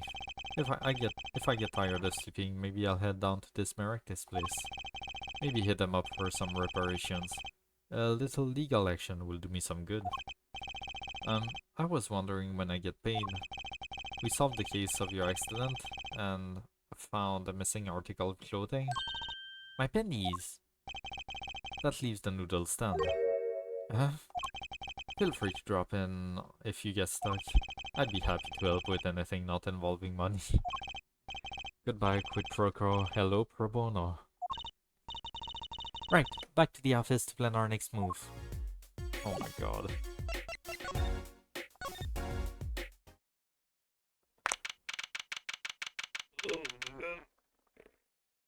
Okay. June 15, right? Anything agency. Oh, hello. She came. You're the woman from the Kitaki place. Yes. I knew it. Something's the matter and you want our help, right? Well, you've come to the right place. This way, please. Thank you. My name is Ali Tatiala. I have a request. Okay. Hey, do you want to see some stuff? Some cool stuff? An attorney's badge. So you really are a defense attorney. Please, I'm counting on you. I need your help. Oops. I'm not sure I understand. I'm sorry. No, it's me who's sorry, really. Okay, nothing.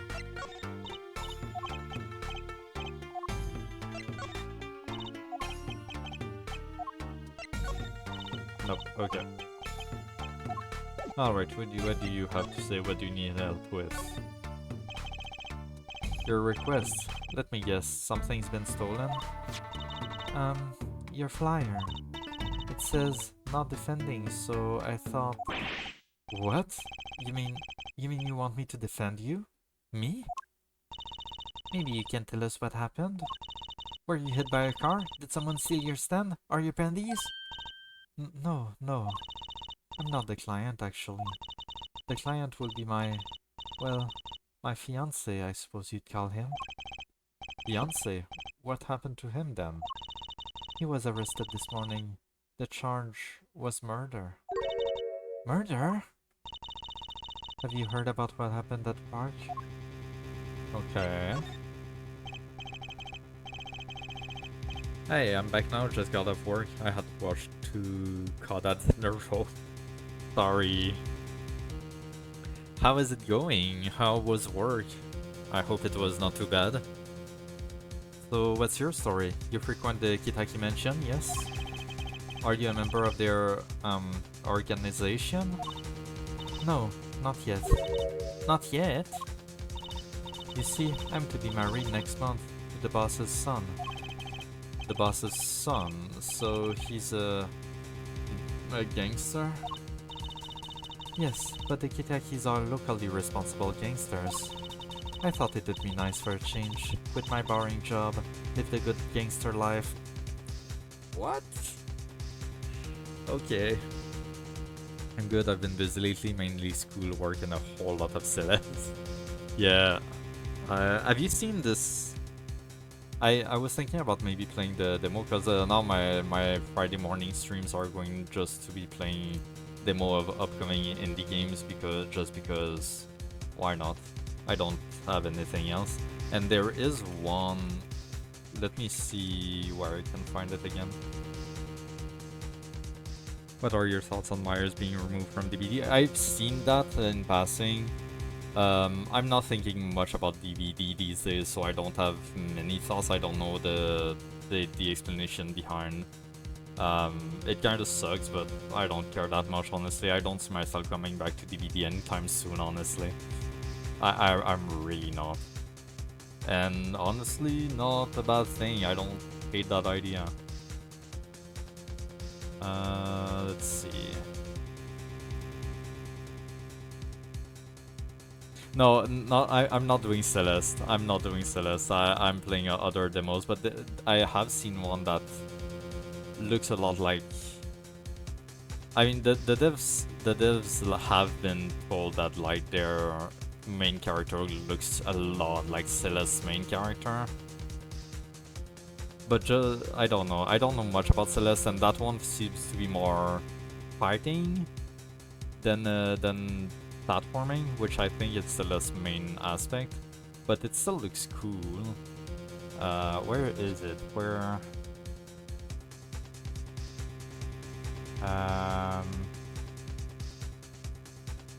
Damn it.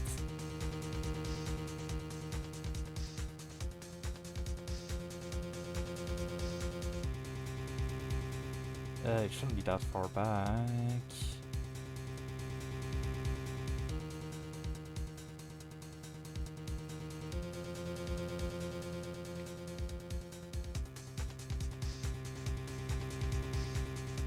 Oh, is this it? Yes. This game here. The main character is very much inspired by Celeste for sure, but the game itself looks pretty cool. The game itself looks really nice. I'm kind of very much into it. I don't care for DBD either, I just find it funny that they have lost 3 licensed characters. Wait, they lost others? What others have they lost? I don't remember them losing any other. Oh no, wait, they did lose Pinhead. That was one. What's the other then? I immediately thought it was Celeste, yeah. Hellraiser and soon to be Dim. Wait, how? Didn't they announce like a second Stranger Things chapter? Why would they lose the demo chapter if they have another chapter coming? Or did I miss-see that, or was that just a rumor I saw? Steam Replay thing just came out, and within 5 months of playing Celeste, I put in 473 hours. God damn. Oh, that's interesting.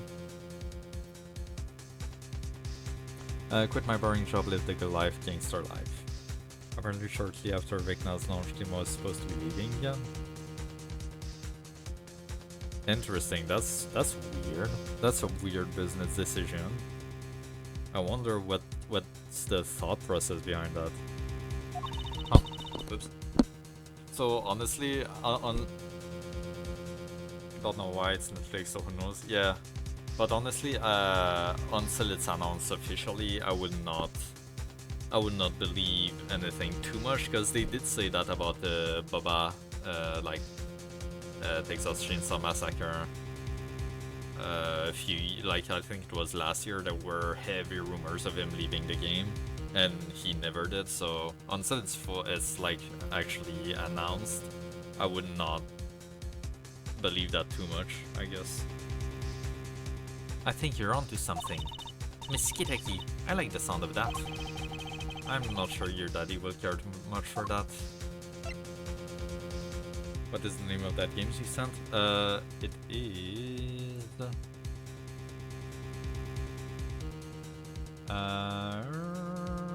Did they not... Oh wait. Did they not post the... Oh, they did. Okay. Let me go in their history. What is it? Where usually they post their pages, their Steam page in the comments.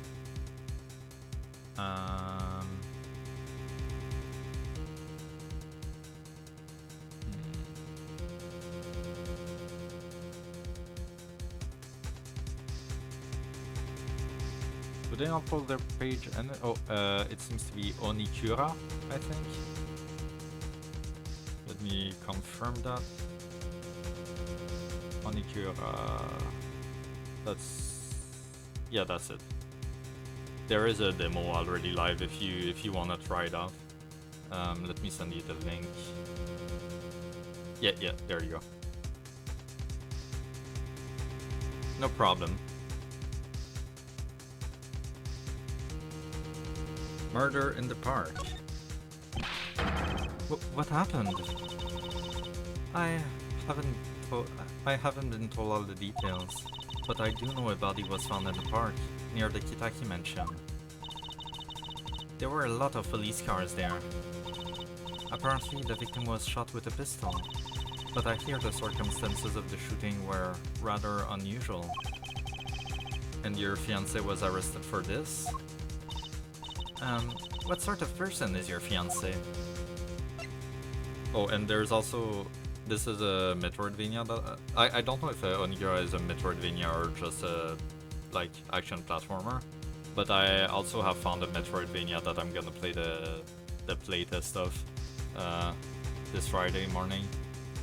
And it also looks really cool. Very different vibe, but it looks really nice. I'm excited to try it out. Hold on, Night and Celestia, you can definitely hear that for sure. That one I'm really excited about. I love the art style of it. It looks so cute and charming.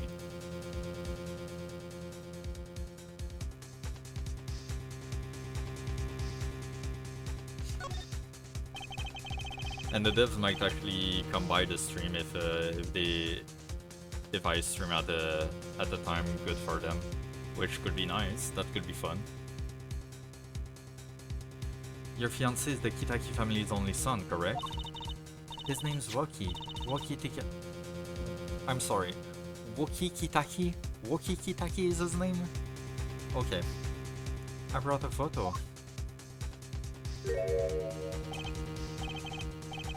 Well, that's quite the photo. That is the heir to the mafia. That is the heir to the mafia family. Right, okay.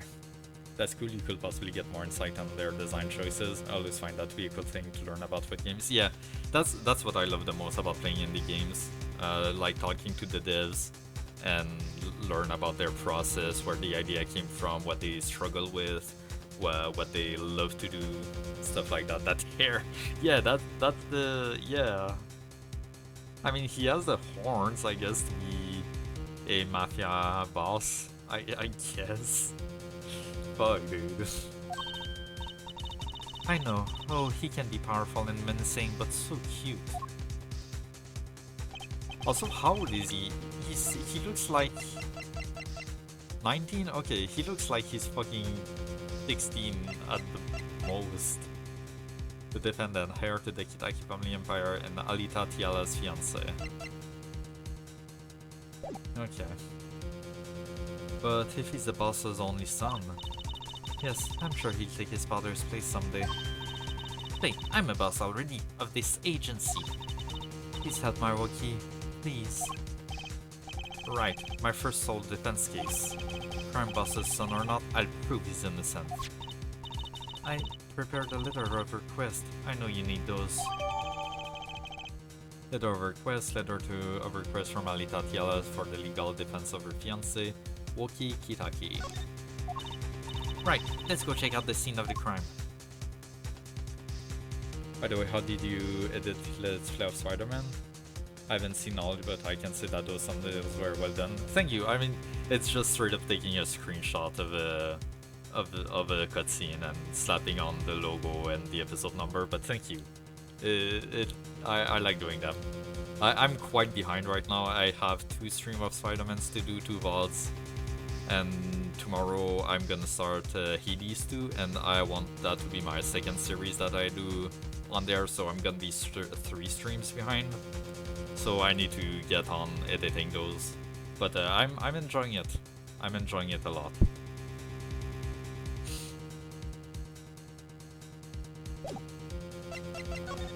Alright then. Detention center. Or we could try to go to the scene of the crime first? Yeah. I'll go here first. Get information. June 15, Kitaki Mansion. So this is it, my first murder crime scene. Ah, it's you kids again. Look, can't you find some other place to play? We're not playing. We're, investigating, aren't we, Apollo? Sir, I have a letter of request here. Letter of... huh? Why does it say hit request on it? Oh, god damn it. God damn it. This is so stupid. That's awesome. Hope you like the second Spider-Man more than I did. Not Miles, that game was good. For a second, I thought the girl with the hub was the cop. I've heard very mixed up about Spider-Man 2. Spenda tells me that she loves it a lot. So I trust in her and hope that I will enjoy it. I don't know. I love the first game. I'm loving Miles Morales, so I imagine I will still like it at the very least. We'll see. I'm excited to play it though. And then after that it's gonna be Silksong. I'm so excited to get to that too. Uh, my near future and looks so fucking good. Silksong and Hades too. That's gonna be so fun to play side by side. I think for me it was less than 20 hours to 100% it. Less than 20? Damn, that's not long. Okay. Gameplay's perfect, story was depressingly rushed. We'll see, we'll see. I'm still staying optimistic. We'll see. Mistiala must have used the Kitaki stationery. Excuse me, coming through. Oh wait, is that... Oh no, who is that? Ah, it's you, Mr. Gavin. Who's this guy? I must say, I'm used to being inspected by the ladies. But this is the first time I've felt this way with a man. Mr. Gavin? Yeah. Okay. Ah, Fräulein. What is a sweet morsel like you doing in such a dismal place? Can I help? Is he German? God damn it. We're doing the German thing again. Yes. The policeman officer fellow here won't let us in. We even have a letter of request. You must be exhausted standing out here. Where's Gumshoe? I miss Gumshoe. I will take you to the scene of the crime. Oh, really? By your leave, officer. Yes, sir. Of course, sir. Huh. Very well. This way, Fraulein. Wee. Oops. I wanted to ask, what did you consider to be your game of the year? Not just from this year, but any game you played this year. For me, it was Celeste and Death Stranding. That's a good question. Huh. What have I played this year?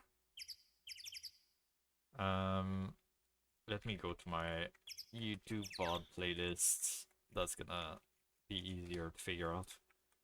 That's interesting. KCD2 will definitely be up there. That's for sure.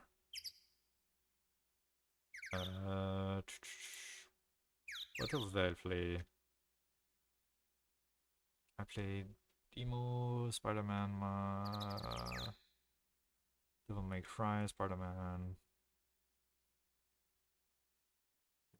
Subnautica was pretty fun too.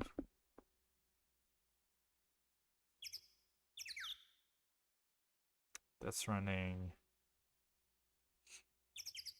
Yeah, I spent a long time on KCD2 this year, so like that's most of my year. Subnautica was really fun too, though.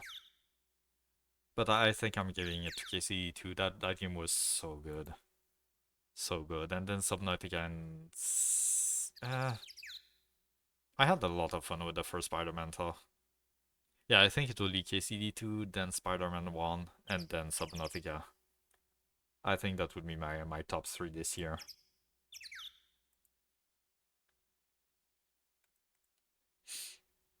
Pulling out the spreadsheet. I thought it was gonna be the spreadsheet you used to check. No, it was just a YouTube VOD playlist. I'm surprised that they didn't win any awards this year. It should I mean, I haven't played Clear Obscure, but it should have one RPG of the year at least. Like, as an RPG, it was just so fucking good. I'm really sad that it didn't. They were robbed on that. June 15, People Park. What the fuck is this? On that note, enjoy your investigation. Thank you. Will we see you again? As the wind, Fräulein. I'll be riding on it. Who was that? Eh, Apollo, look! A corpse! What? Hey, it's just a mannequin. Wow, it sure got me. Might I ask exactly what it is you're doing here? Is it Sky? Yeah, okay. Oh, it's you. How did you kids get in here? Oh, this guy, well, he was more like a prince really. He let us in. At least the Game Awards gave me a couple of games to look forward to. I'm really excited for Resident Evil 9 now that Leon is confirmed to be playable, and Control 2 looks dope as shit. I haven't seen any trailers from the Game Awards. I mostly because I don't want to get too hyped for games that I'll probably never play because I have too many games to play already. But the one I'm really excited about though is Ontus. Ontos? Not sure how they say it, but the next frictional game. Oh man, I love Soma so much. Soma is my favorite game ever, and I'm really excited to see what they do next in the same sci-fi vibe. Yeah. I'm so fucking excited. Like the moment that game drops, I'm dropping everything I do and play that for a week or whatever, how long. Yeah, as soon as that game comes out, I'm dropping everything I'm doing and playing that for sure. Toma is legit my favorite game ever. Like, I've watched probably up like over 20 playthroughs of that game. That's how much I love it.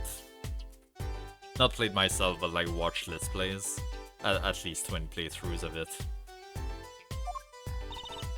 Him again. That gamer's fop always getting in my way. Anyway, this scene is off limits. Excuse me? We have a letter of request. One moment. Why is she holding that big magnifying glass?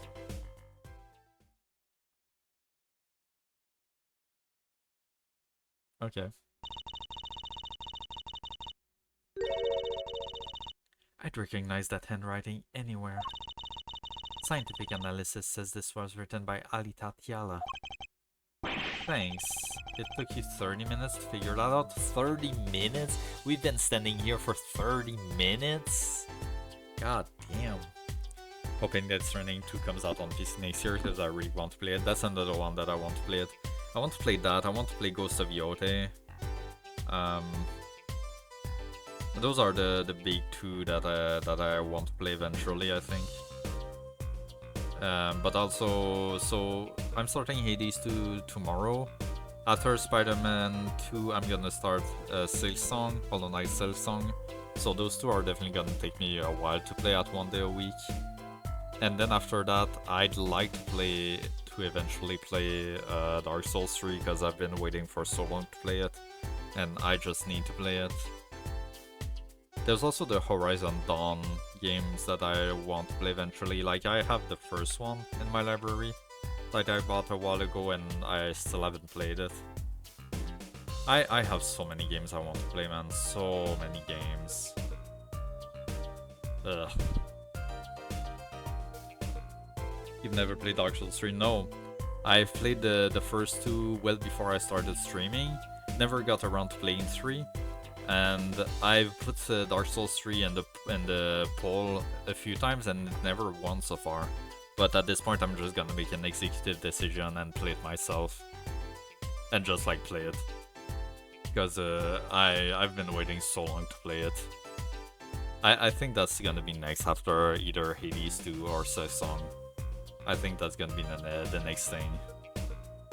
Because I really need to play it, man. I really need to.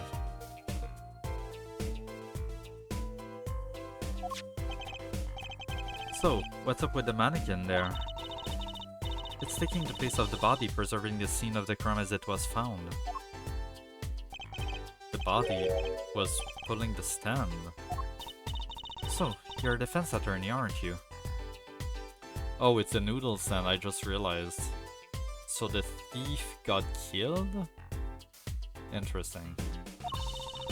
Detective Emma Sky, I'm in charge of this crime scene. She doesn't seem that happy about it. She doesn't seem that happy about many things. I trust you know how to stay out of the way. I always carry 2 pair of handcuffs, just in case. Okay, damn. Oh, is the Dark Souls series my favorite of the trilogy? Yeah, that's why I've wanted to play it for such a long time. It just never... it just hasn't happened yet. Hey there, no messing with the crime scene. But we need to investigate. Investigations are to be carried out by professionals, scientifically. She's not going to let us check out the crime scene, is she? Hey, Apollo! My very unscientific analysis tells me something here is very suspicious. I think I know what you mean. It's kind of hard not to notice. I'd better check out what we came here to find at least.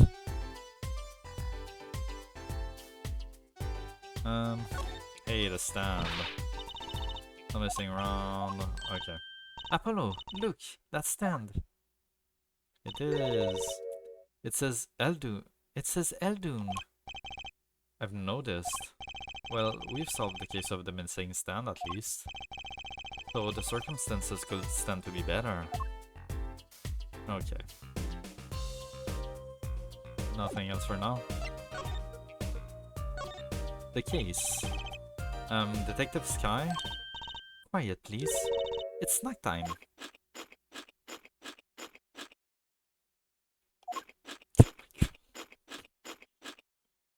I swear, if there's a third one, I'm losing my mind.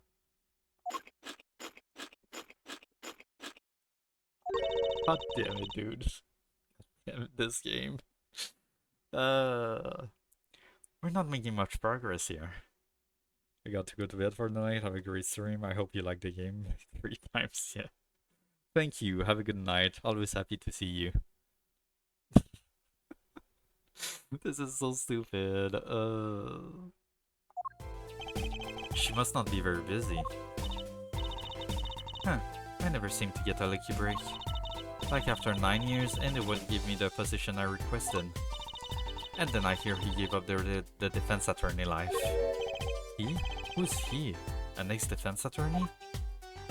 Okay. Detective Sky? Quiet, please. Okay. Yeah. She does not care one bit. Alright then. Okay. Is there something we can show her about Phoenix? Could take a spare moment, can see that I'm busy, eating snack, yes. Okay.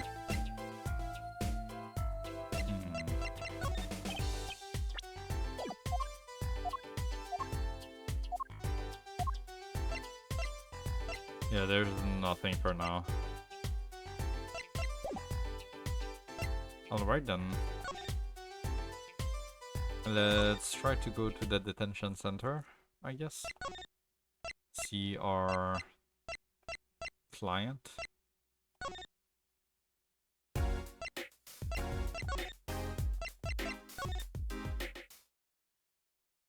What's the theme in this one? June 15 Detention Center Visitors Room. Polly, you look as happy as a clam in its shell. For a lawyer, this is it, the place where the battle begins. You need something? Ah, yes, we're attorneys. I was hoping we could see Mr. Wokiki-Taki. Sorry, he's in questioning right now. Could take a while. Drat, oh well. Guess we'll have to come back later then. So much for that battle. Alright, let's still check around quickly. That security camera is looking at me.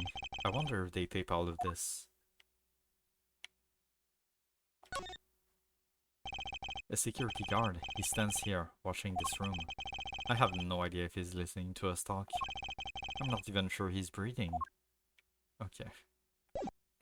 Okay, so not here yet then, I guess.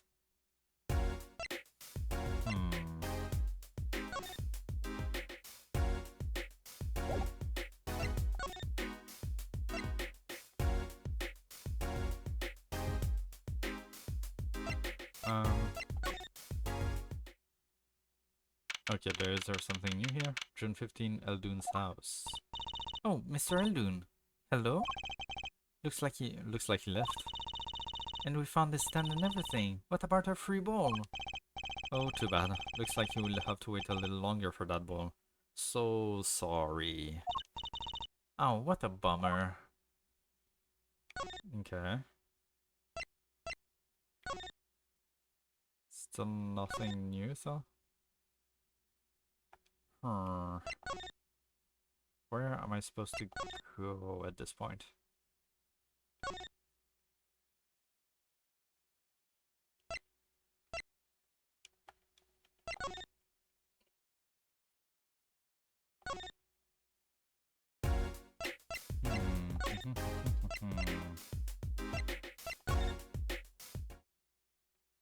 Here? June 15, Hakeville Clinic. Ah, you're back. Run into some problems? Oh, Polly, did you want to tell Daddy something? Who, me? No, I'm fine, really. What's this? So there is a problem. No problem. Actually, I got a defense request. A defense request? That is a problem. Huh? I've given up the court. I'm not a lawyer anymore. The request was for me. Oh, right. You're a lawyer, aren't you? He's doing that on purpose. I know it. Yeah, there we go. Okay. So, what about this for defense request? It's related to the murder in People Park, actually. Guess what? We found Mr. Eldoon's noodle stand at the scene of the crime. Did you now? That's unusual indeed. Never heard of a noodle stand being used as a murder weapon. I think the murder weapon was something else. You mean you don't know what the murder weapon was? That funny detective lady won't let us on the scene. What kind of detective wears a lab coat anyway? A lab coat? Didn't think she'd be involved with this. You know her? You could say that. Sky connection. So, you know her, don't you? I met her on the case. This was about 10 years ago. She was still a high school student at the time. That would make her about the same age as me.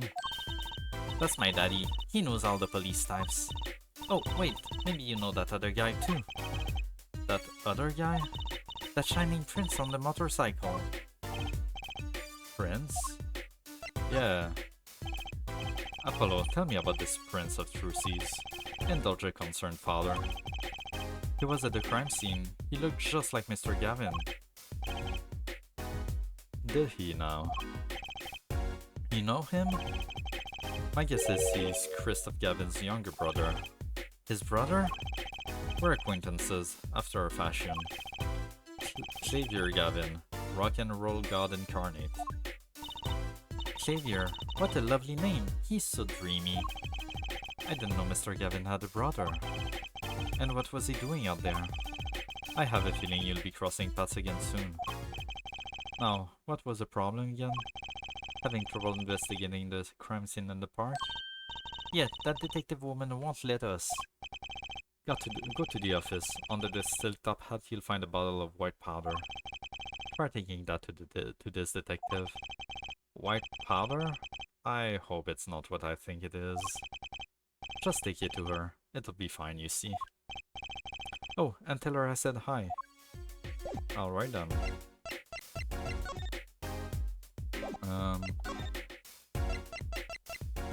Okay.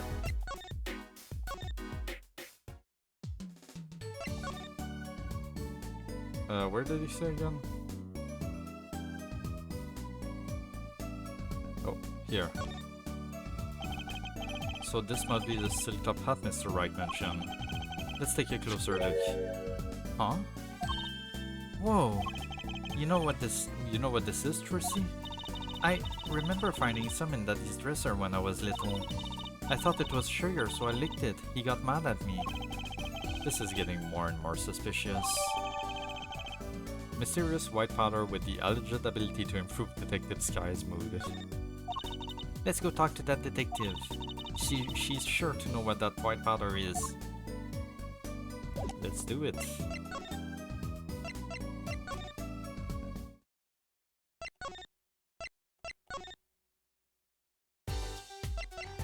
Hey lady. Does this ring any bells? Ah, is that?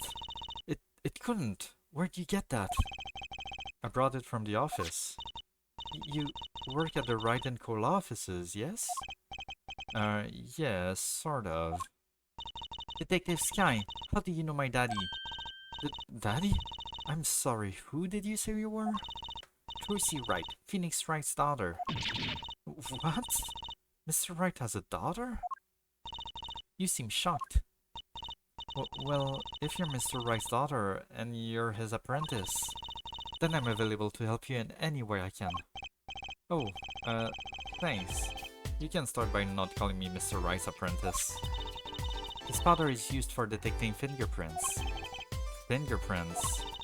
I guess you might call it a memento from the time I spent with Mr. Wright. White powder memories. If you find any evidence with fingerprints on it, please let me know. Will does for prints. I know where to find some. Well, she's quite the eager beaver all of a sudden. Okay, now we can examine. Benches line the river running through the park. Ah, a little urban oasis. I bet children come here to splash around in the water. That river's a little deep for splashing, and a little dirty. Well, they could listen to the water and pretend they were playing. There's got to be a good clue or two around here. You and your trash cans, go ahead, knock yourself out. Please, can't you see I'm doing my... Huh? Look! Another pair of underwear? Wow, Apollo, you're a genius at finding candies. Stop saying that. Wait, these aren't... They're not mine. Could these have been stolen too? Bloomers, found in the trash can at People Park. Distinctive bloomers, to say the least. Are they the Kitaki woman? Plum, her name is. Is that hers? Is that a knife? It's a knife. A shiv, to be precise. Oh, lingo. The defendant, Woki Kitaki, is the son of known gangsters. The police are assuming this belongs to him. Wait, but wasn't the murder weapon a pistol? Huh, look at this. There's a handprint on this shiv. A handprint? Then there might be a fingerprint. Let's investigate. Also known as a shiv found at the crime scene. Right, first choose the fingerprint you want to examine. Choose a fingerprint? Look closely at the handle. See, there's more than one fingerprint there. Those black spots? That's right, pick the one you want to analyze.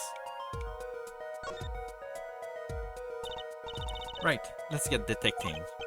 Wow, she's practically glowing with excitement. First sprinkle some aluminium powder over the print. With the press of A like this, see? The oil left by the print absorbs the aluminium powder, so you just dust it on and blow it off. But blow?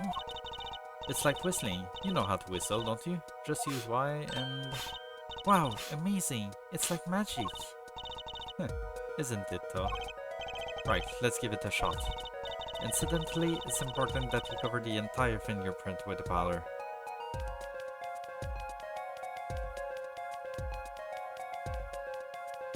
The entire, huh? Is that enough entire for you?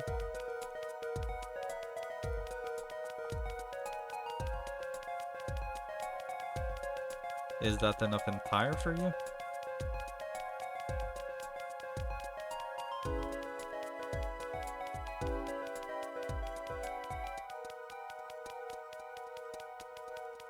see the entire thing, the entire fingerprint, but we never know where the fingerprint might be. Also, it's just fun. Not gonna lie, it's just sort of fun.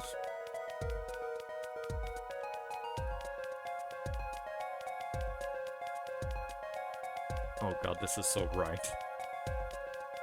My screen is so bright now.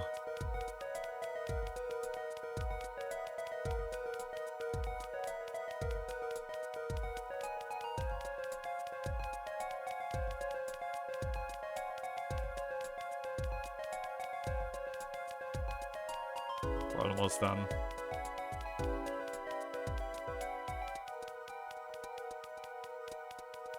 There we go. Is that enough bother for you? Is it? I don't know if it is. Hopefully it is.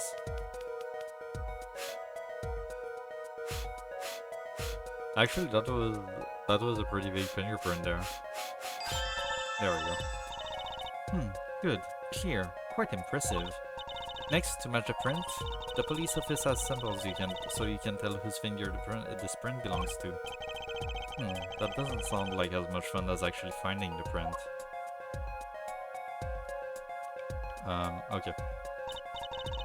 Okay, pick the person whose print you think this is. You probably have a good idea of whose knife this is already.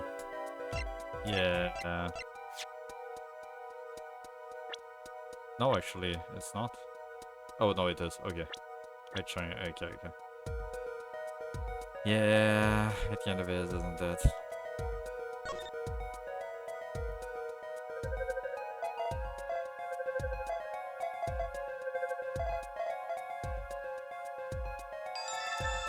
Damn. So, the fingerprints do belong to the defendant. Yes, isn't it amazing? Ah, the power of science. It's my life. Apollo, she's sparkling. And I'm dimming. Look sharp, spirits up. The real fight is yet to come. Chin up, Polly. The trial hasn't even started and I'm already losing. Burying Wookiee's print.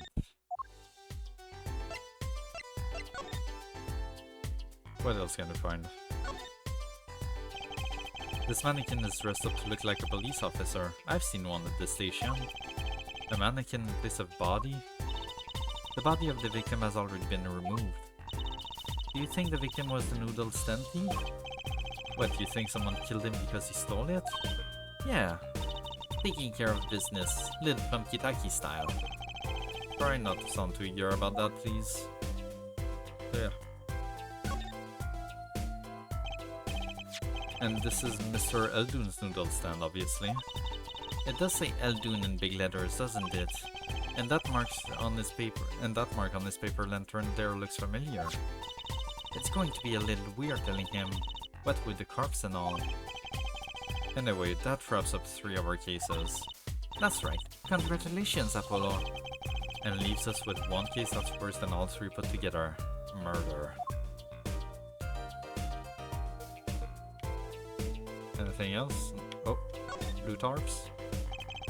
Blue tarps have been placed on the ground around the stand. Apollo, I bet the victim was going to have a picnic here. I guess he could have eaten all the noodles he wanted. Don't touch those. Those are preserving the crime scene. Oh, I guess the police didn't put these... I guess the police put these tarps here after all.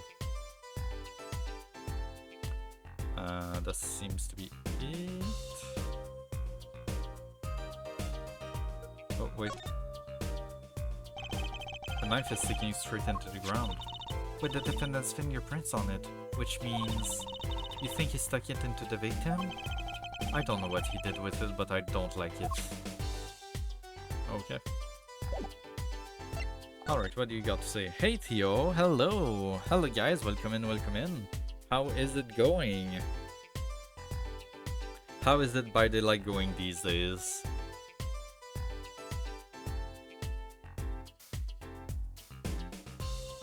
The case. The report came in late last night. The body was found much as you see it now. Except it was a real body. But why? Why was the body pulling a noodle stand? If I knew the answer to that, I wouldn't still be here. Well, what was the cause of death? A bullet wound to the temple. He was shot by a pistol. A pistol? Not the easiest thing to come by in this day and age. Unless you're a cop or a gangster. Incidentally, the victim's name was Palmeactis. Oh, that's the doctor, isn't it? I just received the autopsy report, in fact. Okay, so he is the one that stole everything. Oh, you know, dying by the light. Fair enough, fair enough. Hope you had fun. Thanks for the raid. Actus autopsy report. Time of death, June 14 after 10 PM. Cause of death, single bullet to the right temple. Okay. I mean, really, what's up with this case? It's enough to make me want to run off pulling a mysterious noodle stand behind me. Not so mysterious, actually. We should tell her, Apollo. After all, we know where the stand came from. A likely story. I didn't come here to play games, you know? Yeah, for sure, the others are still match. I was silly and accidentally continued instead of spectating. Oh, I see. That I hate when that happens, yeah. That's so fucking annoying. Because then you're just left standing there, just listening to them, but no visual, nothing, no context of what's happening. I know that feeling. Actually, we do know where the noodle stand came from. Just staring into the void, exactly, yeah. The noodle stand's owner is Guy Aldoon. Who's the old guy? This is the proprietor of Aldoon's Noodle, Mr. Aldoon himself. He's famous in this part of town. Not bad. I guess Mr. Wright picked the right kids for the job. That saved me a lot of work. Thanks. Okay, Mr. Aldoon's Noodle stand. Victim died pulling it. What sort of person was the victim anyway? You mean what did he do? He was a doctor. A doctor? I'm starting to see a connection here. Hello, Krouge. How is it going? Your story. Who, me? I'm just a supervisor for this crime scene. Detective Sky, huh? I was out of the country for a while. I came back to be a forensic scientist. Oh, were you studying abroad? Something like that. I was studying in Europe. Forensic science, mind you. But when I got back here, they threw me in criminal affairs, just like that. Why didn't you just become a forensic expert in Europe? Well, I suppose that was an option, but I had a lot of favors to repay people back here. Favors? Wasn't she in high school when she left? What? What's that look for? I was involved in an incident before I left. But Mr. Wright and his people helped me out. I owed them. Oh, really? I had no idea. If she's been out of the country for a while, he probably doesn't know about Mr. Wright's current state of affairs. The defendant. I just saw the menu on the noodle stand. Menu: ramen, ramen, ramen, rice ball. Amazing.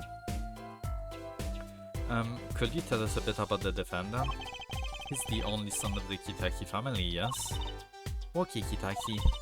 I don't know if he is the boss's son, but he's certainly throwing his weight around. Violently in the detention center. I see.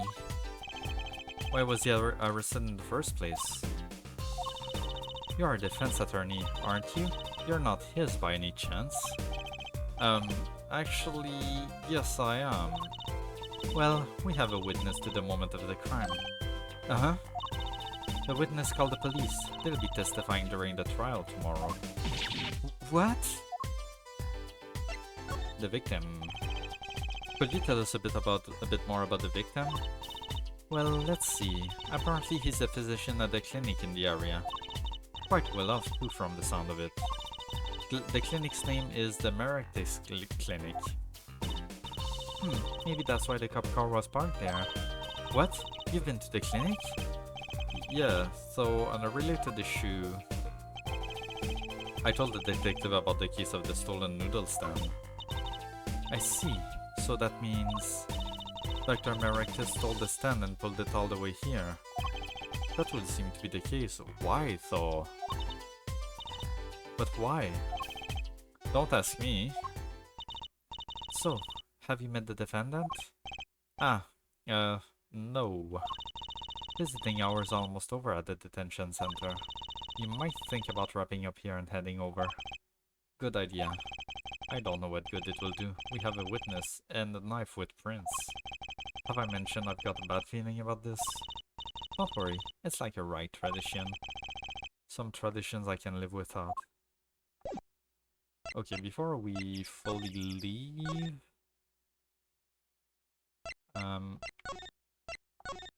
can we examine the prints in those slippers? I imagine...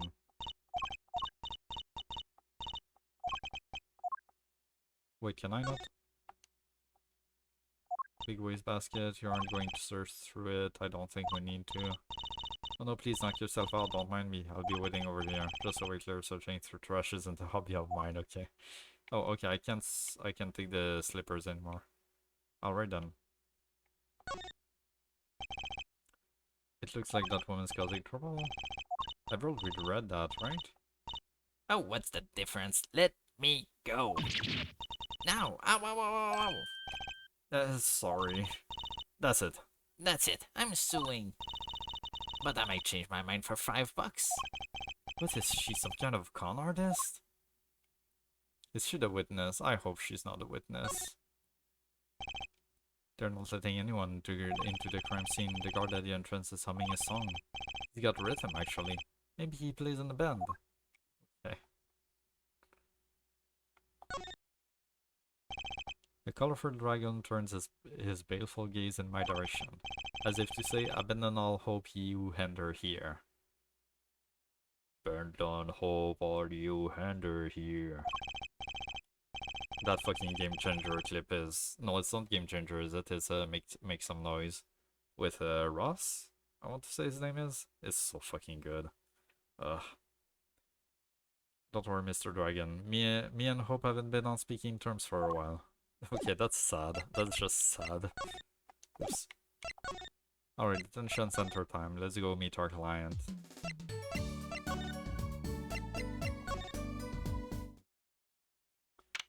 June 15, detention center, visitor's room.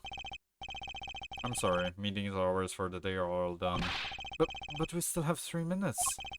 I'll put in your request, but don't expect anything. The father is talking in the private room with him. The father? You mean like a priest? I mean the suspect's father, Mr. Winfred Big Wins Kitaki himself. Not someone I care to meet. Die, you! You're the one on your way out, old. I'm not sure who's talking here exactly. Ah, they're here. Oh shit, okay, that's the... Whoa, this guy radiates power. Power with a cute apron? You walkie lawyers? Yes sir. Well, I'm Big Wins Kitaki, 4th head of the Kitaki family. Capiche? Actually, I came to speak to your son. Mr. Justice. Yes? My son's innocent. He killed no one. If you were found guilty, it wouldn't be good. Capiche? Yes, I'm all about capiching. Capished loud and clear. You gotta do more than just understand to make it. You learned how. Even if the lesson comes at the end of your short life. I don't feel so good. What's the big idea, old man? You can't treat me like a kid no more, not now. You know, I wanted to go to the clinic. I like it here. You must be Wookiee. Edgy's not a G till he does hard time. Bizoy? What the Oh, this is a hair? Oh no. You'll see, when I get out here, things will change. Silence. My apologies, Mr. Justice. He's usually such a nice boy. Forgive me if I have a hard time believing that. Ha! You can't take me under your wing this time, old man. You heard me. I don't need no trial. I did it. I think that's enough for today, Mr. Justice. Don't let me down tomorrow. Okay. So much for talking to our client. But we made so much progress today. We even found my pendies. I had fun, at least. Of course, the biggest mystery of all remains. How am I supposed to build a case for the trial? Oh, almost forgot. It's time for my show. Tonight I'm performing at the Wonder Bar.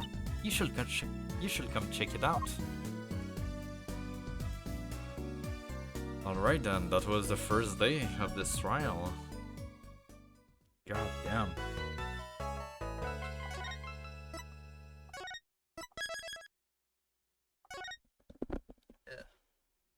Okay.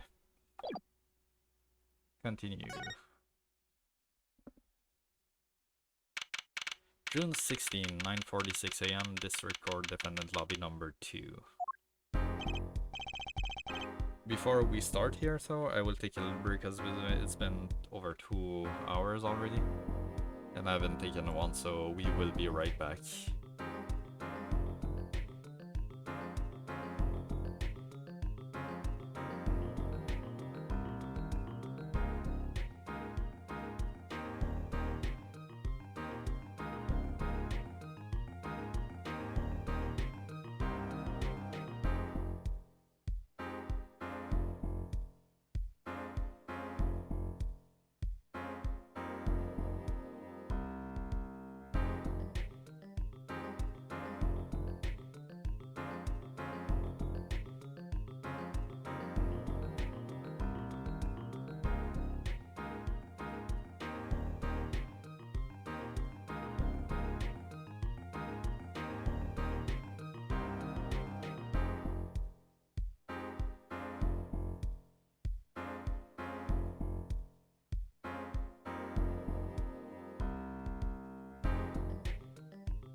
Alright, we're back.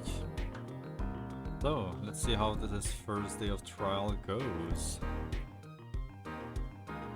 Huh, Mr. Wright's not here today. He said his old foot injury was acting up. Old injury? It was all smiles yesterday. Yes, he smiled when he said He smiled when he said we'd be fine as long as you're there, Trucy. Yes, fine. We'll be fine. Here comes justice. I started my voice training at 5 in this morning. Oh, do some now. I want to see. Here. Huh? Oh, okay. My name is Apollo Justice, and I'm fine. That sounds more like a self-mantra than voice training. I'm fine, you know what I'm saying. Yeah, okay. Good morning. Yo, sup? Hit me with the guilty verdict, G. See if I care. You just hang loose and let things flow with... you just hang loose and let things go with the flow. You know what I'm saying? Not really. Wookie, don't be running your mouth like that in here. See, that's the difference between you and me, old man. I ain't afraid of no cops. Rick G's can't keep it real till they spend some hard time in the pen. You have absolutely no idea what you're talking about.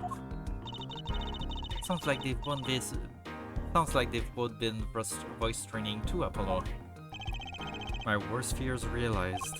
The trial's starting, and I still haven't had a real talk with my client. June 16th, 10 a.m. District Court, courtroom number 4. Alright, oh, he's a prosecutor then. Okay. I thought he might be. He is. Court is now in session for the trial of Wookie Kitaki. The defense is ready, Your Honor. Ready to rock and roll, her judge. Ah, it's him, the guy from yesterday. He's a prosecutor? It's Mr. Gavin's brother. Long time no see, Prosecutor Gavin. Were you taking leave of absence? You know that little band I started in my free time? Thing is, we got real popular. Hard to say 9 to your fans when 3 of your singles go platinum, yeah? I see. To be honest, I was a little concerned. I feared that you might still be distraught over that one trial. Oh, does he have something to do with what happened 7 years ago with the incident? Not to worry, her judge.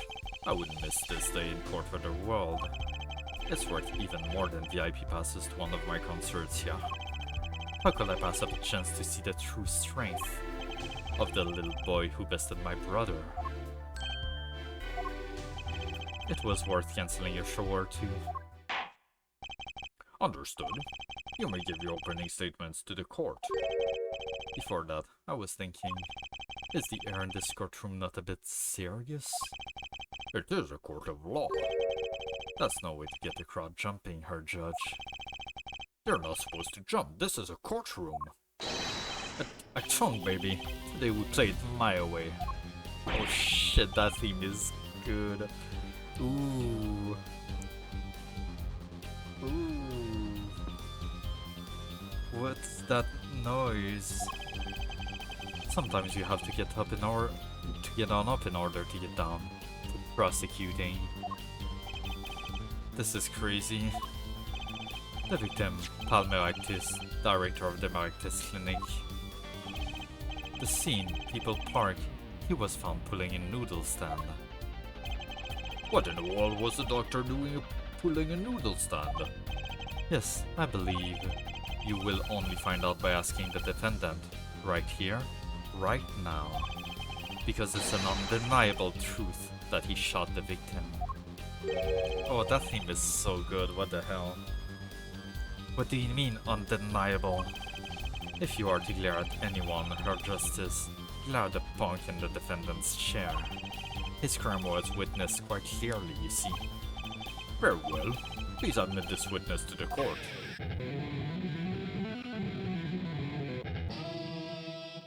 Okay. Okay. 9. Not yet. First, there is a little matter to be cleaned up. Will you talk without the accompaniment? I swear I could see the guitar for a second. What is it, Prosecutor Gavin? The motive, Her Judge. Why did the little punk do it? Why did he kill the director of the Maractus Clinic? Objection! Not so fast. The defendant doesn't have to explain that. Oh? But what if the defendant specifically requests to do so, as he did this morning? I want to give a shout out to all my homies, I believe he said. God damn it. What?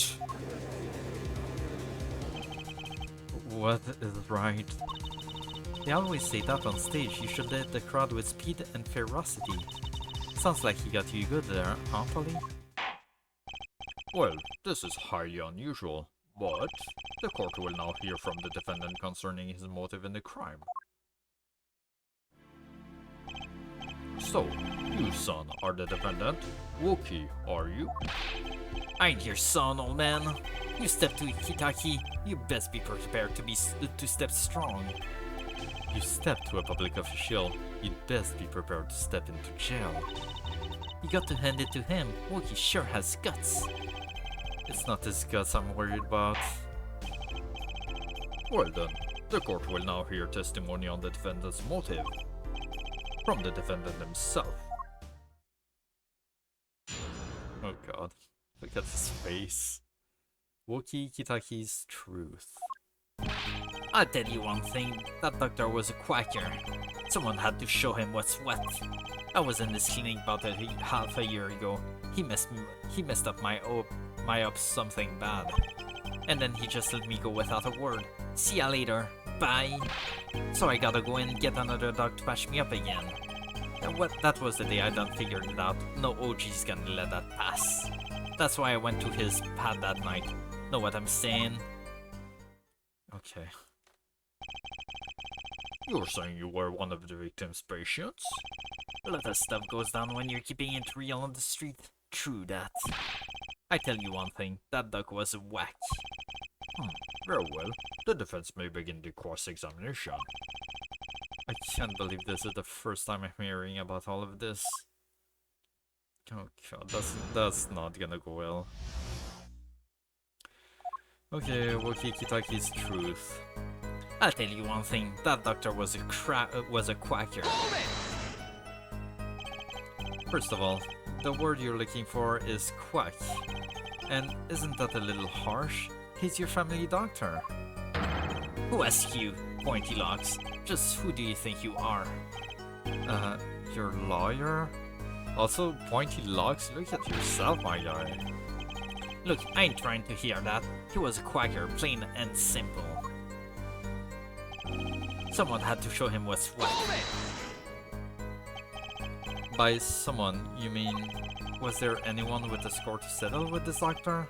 Besides you, I mean? You better ask somebody else, Holmes. What do I care? I made up my own mind and did what had to be done, straight gangsta style. But why were you so mad at this doctor? Yo, sit back and listen while I drop it, J-Man. J-Man. Okay. I was in this clinic about half a year ago. He messed up my ops something bad. So, you were a patient at the Maractus Clinic half a year ago.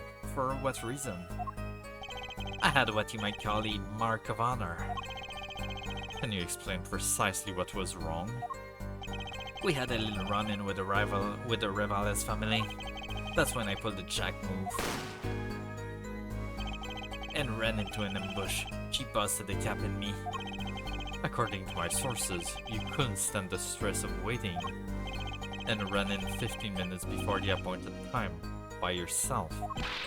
Hey, I was more than a match for those guys. So, you were carried to the Maractus Clinic from there? Apparently, he was shot in the heart. Oh shit. Shot in the heart and is still alive? I can catch bullets between my teeth, but I never learned how to catch them with my heart. The bullet stopped just short of my thumper, you know what I'm saying? That would have been golden if it weren't for that whack doc. Can't even pick out the stupid bullet. So, as you say, the surgery was a failure. That ain't all of it, Holmes. And then he just let me go without a word. See ya later. Bye. What do you mean he just let you go without a word? What do you think it means? It's white, that's what.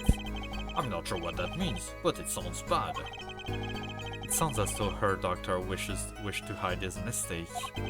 This is why he let the defendant go. He's a liar, straight up. He's a badder G than me.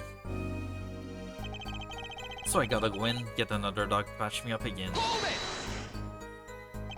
So this bullet is still... You know it. I can still feel it. Right there in my chest, pressing up against my heart. Your words are like a bullet shot straight into my heart. Or something to that effect. Incidentally, that's from one of our hit singles. Well, that sounds like a straightforward case of malpractice. Word, J-Man. Weren't no accident, that's for shizzle. It seems that there were issues with this actor. Man, putting him down was like doing the world a favor. Okay, please consult your lawyer before saying things like that. Chin up, Apollo. Back straight. But why did this mistake only come to light that day? It was found during the family health checkup. The family health checkup? That was the wackiest thing of all. All those G's lining up, taking eye exams and all that. Better to die young than fade away, bizoy. Bizoy? What is bizoy? A relief to hear. Huh? What's a relief? Oh, did your father not tell you? That bullet you carry so close to your heart. If not attended to immediately, it could kill you. What? Yes, her Dr. Maractus had knowledge concerning the sticking time bomb in you. Knowledge that could have saved your life. No way, that's whacked. There's proof. Your checkup report. Result from a checkup performed in June. Metallic object found near heart. How ironic that you will kill the one man capable of helping you. Wait, can I read it? Yeah. Patient's name, Woki Kitaki, age 19, male. Report filed June 14. Okay, so that was the day before the murder. I mean, I think technically that was the day over the murder. Because, like, the murder happened that night, I think. Okay.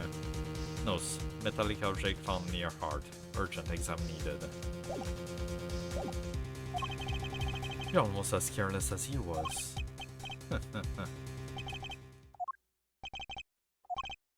Well, now that the place is hopping, let's get this gig started. Started? We've had enough of a warm-up, yeah? Time to hear from the witness. Wookie sure is quiet all of a sudden. I'm a little uneasy myself. Is this Gavin's strategy? Ooh. What? So, you will tell us your name and occupation.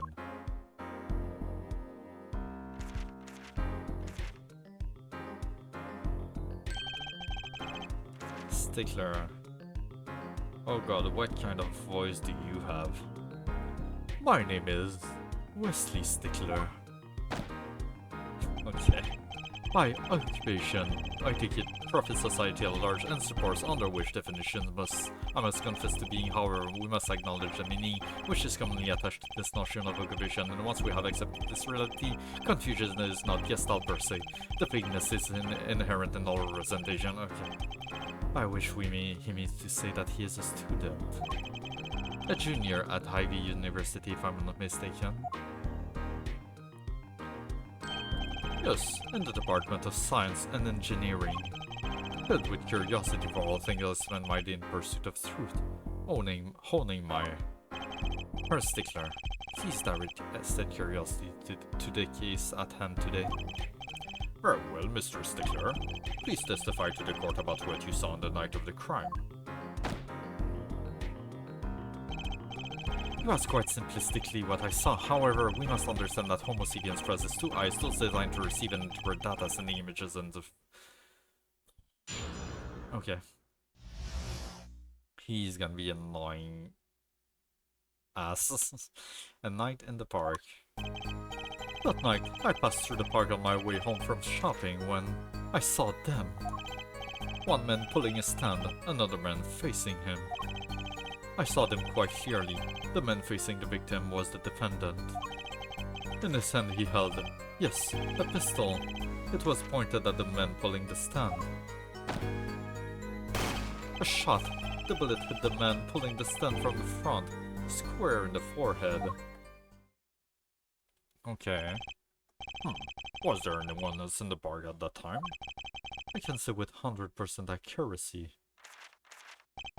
that there was not. The pistol our witness refers to is this. The court accepts this into evidence. Weapon left at this crime scene. 2 rounds were fired, fingerprints were wiped.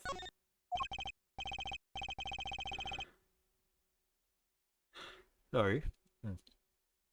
Very well, Mr. Justice. You may cross-examine the witness. Yes, Your Honor. Trucy, why are you staring like that at the witness? That man. I can't help but feel like I've seen him somewhere before. Okay.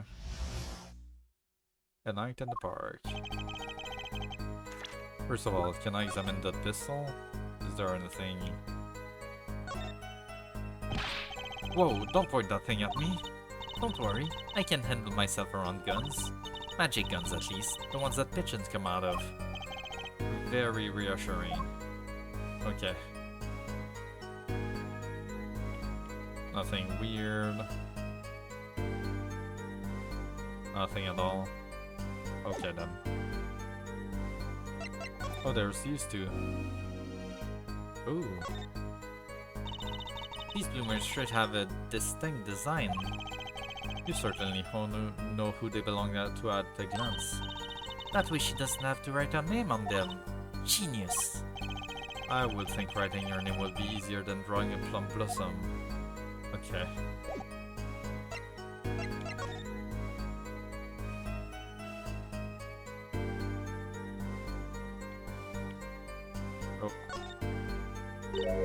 Huh? Look at this, Apollo. Mr. Eldon spelled his name backwards on this side.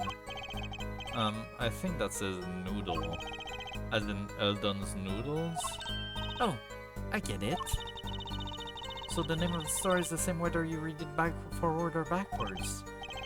Yeah, I guess it will be. Well, except for the last S. Then how about the store called Team Meat? Close, but that would be might backwards. And what kind of store is that? Why, a store that sells meat. It's not meat unless it's Team Meat. Okay.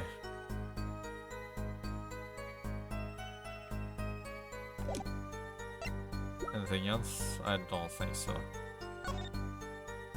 Oh wait, victim is named Palmeractis, age 46 male, estimated time of death June 14 between 10:15 PM and 10:45 PM. Cause of death, damaged brain resulting from bullet wound, point of interest, enter point, right temple. Alright.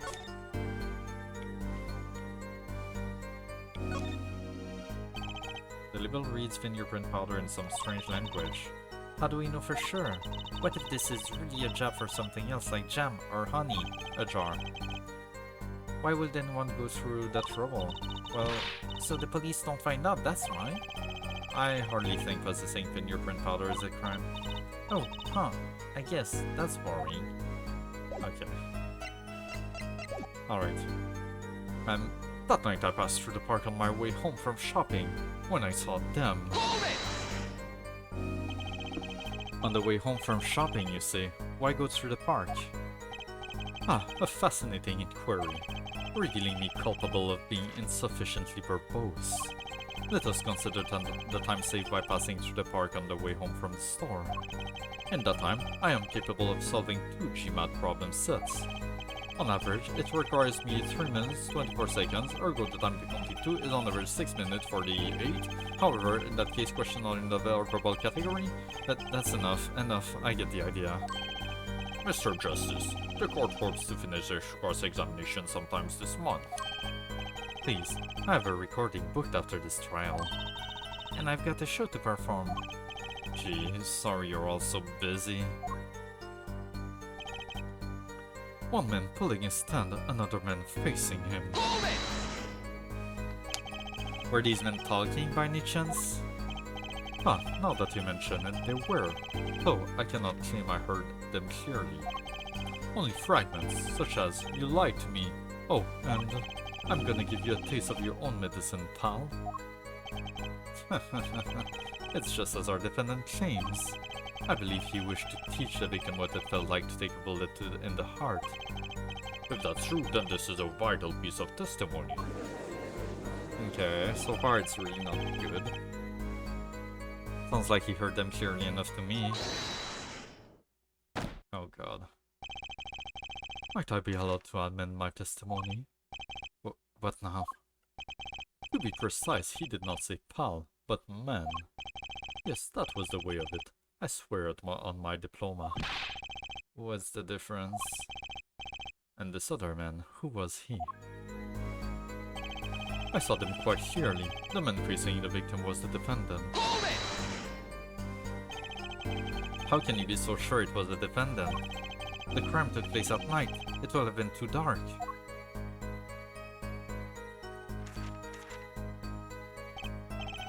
Perhaps I was remiss in not mentioning this earlier. Huh? You see, in class, I always sit in the very backmost seat. Do you know why?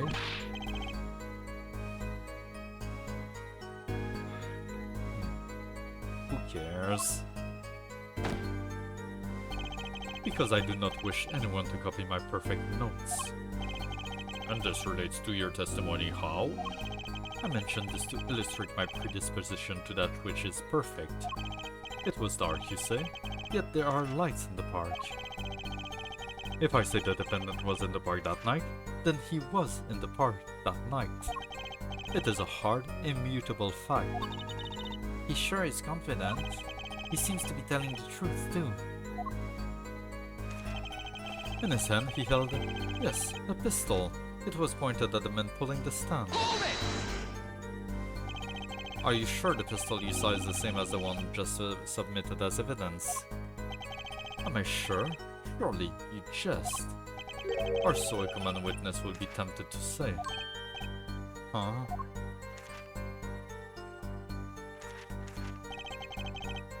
Yet I am no common witness. I see not only events as they are, but the logical structure governing these events. First, we must consider the fact that it was night in my field of vision due to insufficient levels of illuminity. Consider that one pistol, let us call it object A, it becomes difficult to say with certainty that object A was indeed object A. I think he means he couldn't see it that clearly. My badge for a normal witness. Yet the fact that the pistol was fired before my eyes is indisputable. I can still see it when I close my eyes. The defendant raised his weapon. A shot! The bullet hit the man pulling the stand from the front square in the forehead. Are you absolutely certain only one shot was fired? Yes, of course it was one shot. Why do you ask? Haha, a contradiction. Finally. Mr. Stickler, according to the court record, the pistol was fired twice. Oh, I didn't even realize that. Good eyes, Her Justice. You're cool. Real cool. Huh? Oh, you really think so? Yet, there is no reason why this other shot had to have been fired that night. Meaning? This pistol came from the Kitaki family mansion, yeah? I think it's unreasonable to assume the pistol had been fired once before that night. During, perhaps, another altercation? He's got a point. Judging from his smug expression, I'd say Prosecutor Gavin had that answer ready before you even spotted the problem. Oh man. He seems pretty confident in his testimony. We always make the biggest mistakes when we're our most confident. He's got a weak point somewhere, Apollo. Find it. Right. Better give that testimony another listen. Okay, so... I'm guessing... Wait, if I look at the map... I don't know where the university is.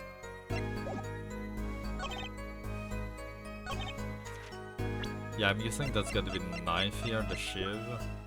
Because he wasn't holding a pistol, he was holding this. Objection! Is that not it? That's not it? Okay. Good start, good start.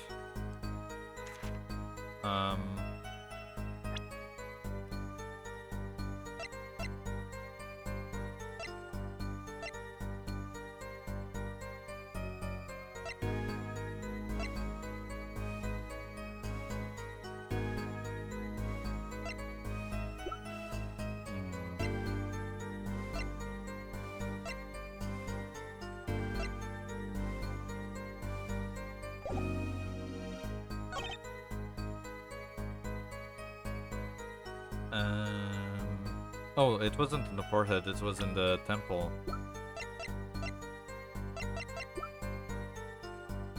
Yeah, to the right temple, it was in the forehead. Objection! Yeah, there we go. Okay. Phew, if that's all of it, I think I have a chance. Is that you relaxing? I see her justice.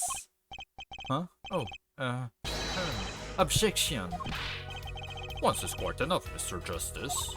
Apollo, pace yourself. This trial's not over yet. Right. Look at this. The autopsy report? Is there a problem with the autopsy report? Right. A problem. Yes, the problem is the location of the entry wound. The location? You testified that the killer was shot the victim square in the forehead, did you not? Ah, I have already determined your angle of inquiry.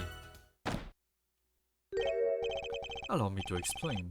It is quite simple, really. First, understand that when I say square, I speak not of a geometrical absolute. What I do mean by this, for example, the deflection of a meter is 1.6 meter. The wavelength of light emitted as a krypton particle, as we all know. It is a well-known fact that krypton particles are rare and invisible to the naked eye, which points to the basic fallacy in your line of reasoning, really.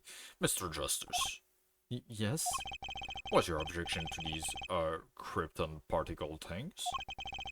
This is the big time, and you are obsessed with something so small. You disappoint me. No, I'm obsessed with something big. I mean, there's a bigger, less nitpicky problem here. Do tell. Just look at the autopsy report. The location of the entry wound was the right temple. The temple? Mr. Stickler, you said quite clearly that the victim was shot at square in the forehead. That's a contradiction, isn't it? You need to be a bit more confident, Apollo. Come on. It is, right? Finally. Objection! Her justice. Oh, her justice. Yes? Your tactics are outdated. Trying to shake the witness by objecting to trifles? Surely you haven't forgotten the fatal wound your master suffered 7 years ago. Phoenix, right?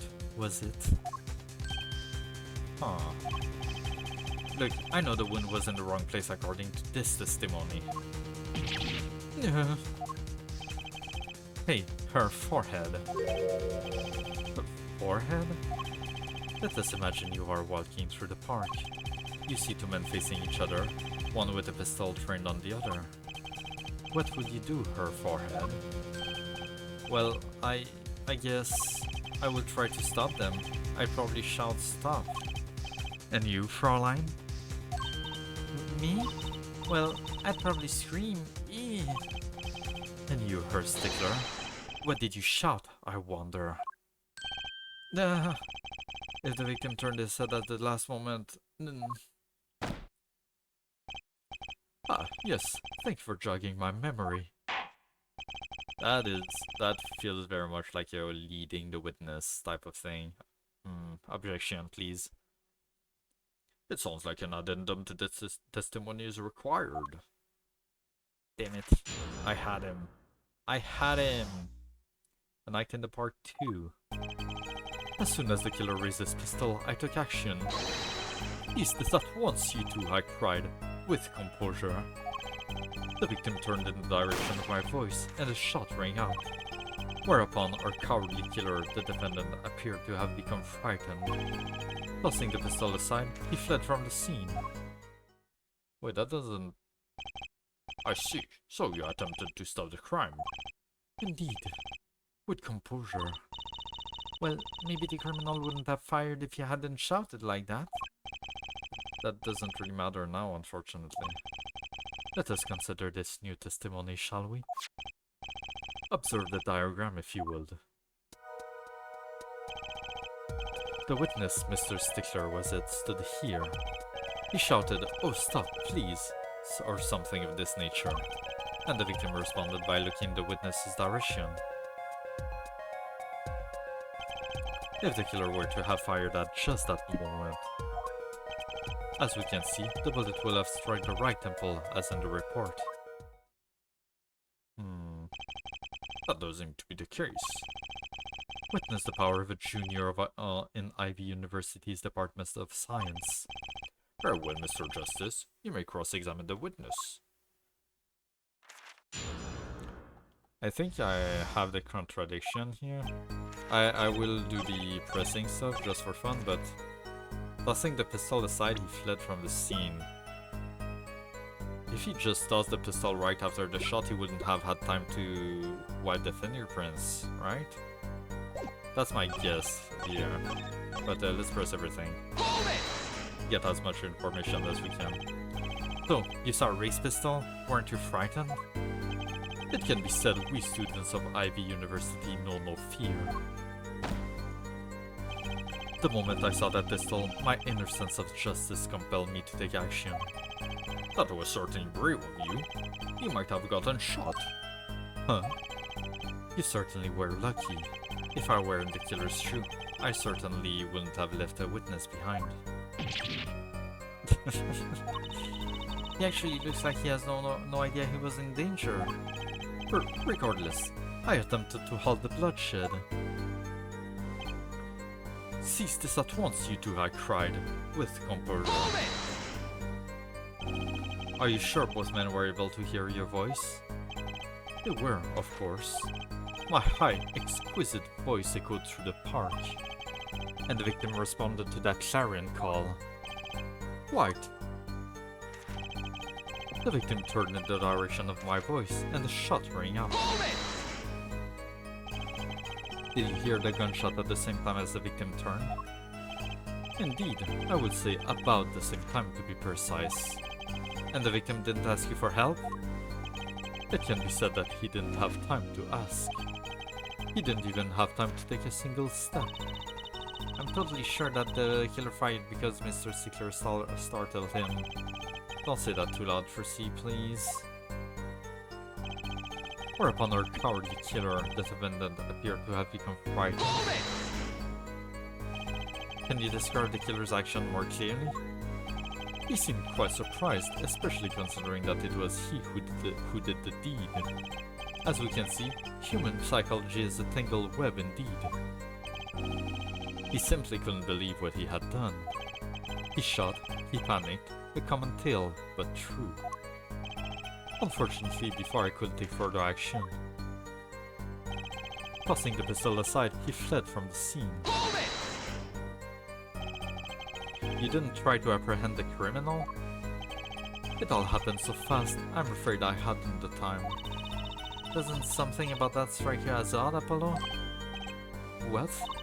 The killer was in a hurry, right? He fired the pistol and tossed it right away. Yeah, there we go. According to the testimony, that's what happened, yes? In that case, I'd expect to find something that we didn't find. Find something? Find what? I like that contradiction. Kinda sad to see it go. Not as sad as I feel. What do we do now? At least the testimony is getting a little clearer. She's right. Maybe I can find something to use in this new testimony. Yes, something that we should have found that we didn't find, like fingerprints. Objection! Yeah, there we go, nice. Wait a second. Another misleading request. Yet you're so beholden to your own mode of discourse, you can't see how it affects you. Come again? Wait a second, you say. A second? Are we intended to wait just that, a single second? 1/60th of a minute? That's hardly enough time to draw a breath, let alone make a statement in court. Now, had you asked for a longer period of time, say 3 minutes 35 seconds, Mr. Justice, yes, Your Honor. am I to understand you are objected to the length of a second? Yes, I mean, no, here, just look at the pistol. It doesn't have a single fingerprint on it. Ah, a common ploy made all the more common, I fear, by the prevalence of television. Criminals these days are loath to leave fingerprints. Wait, but you said the killer tossed the gun and ran. That's right. He didn't have time to wipe the gun for prints. Huh. The little girl sticking it to the university student. There's a song in there. I'm not little. Then let's think alike adults, shall we, Fräulein? Nah? What if the defendant, was wearing gloves? Gotta admit, I didn't think of that, Apollo. I did, but there were no gloves found. Well, Mr. Justice, we can just assume. Could the killer have been wearing gloves?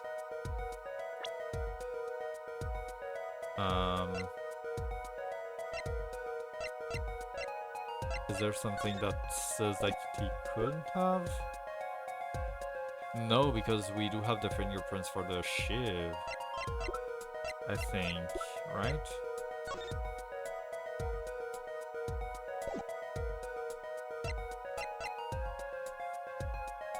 Pretty sure that's gotta be it, yeah. No way. The record of the murder weapon is very clear about one thing. The fingerprints were wiped, which means some trace of prints remained. Oh, okay, that too, I guess, okay. Which contradicts your testimony. If everything happened as you say it did, he wouldn't have had time to wipe his pistol. Okay, that works too. That may be, but it does not change what I saw. The killer, the defendant, he threw down the murderous weapon from his hand and fled. And this pistol was found at the scene of the crime, strongly suggesting that this was the weapon he disposed of. That sounds solid to me. Well, her forehead, any of your precious objections? What gives, Apollo? Let's see that voice training get good to work. You know, I've only recently realized something. No matter how much you train your voice, it doesn't matter if you have nothing to say. What do you mean, nothing to say? Isn't it obvious from what the witness just said? Huh? Isn't what obvious? When he restated what he saw just now, he said he saw Wookie drop a murderous weapon. But that's not the same as being 100% sure of what Wookie threw away. You're right. He's just confused because the pistol was found at the scene. Poor Mr. Stickler. It must be hard to be so perfect and yet so wrong. Oh, well, it can be said that I'm quite offended. While it is indeed true that once in my youth I wrote a love letter that was seized by the teacher and posted on blackboard for all to see, the appellation poor might be well prefixed to my name, yet as for what we can say for certain is that the witness saw the killer throw something. Does the defense have anything to say about this? I do. Well, if what he threw wasn't a pistol, then it had to be something else. At least one person on the defense team seems to be thinking. I'll wipe that smile off your pretty face, Gavin. Perhaps you can inform the court as to the nature of this something else? What did the killer throw away before fleeing the scene? There we go.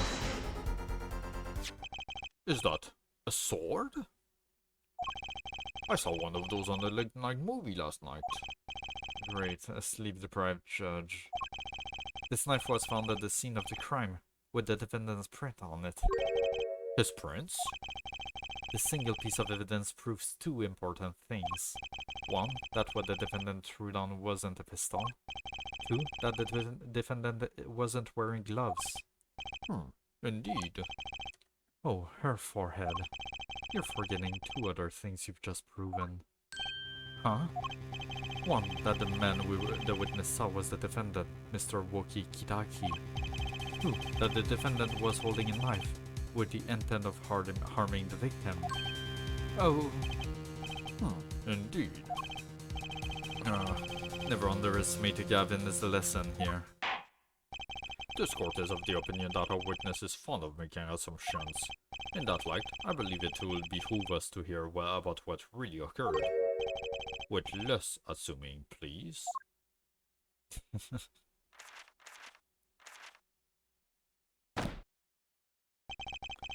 It is always the same with you people. Mark left the house on foot, and 5 minutes later his brother left after him. How long will it take for Mark's brother to catch up to him? Assuming that Mark never had to stop for a traffic light. Assuming. Yes, that's what I said. Assuming. As if that were a probable situation at all. Yet here you are assuming that my assumption is no better. What's this court assume? Is that the witness will testify as to what happened after the shot was fired.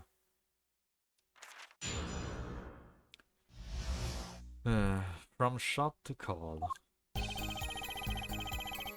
Give me a tiny minute here. Just gotta check something real quick.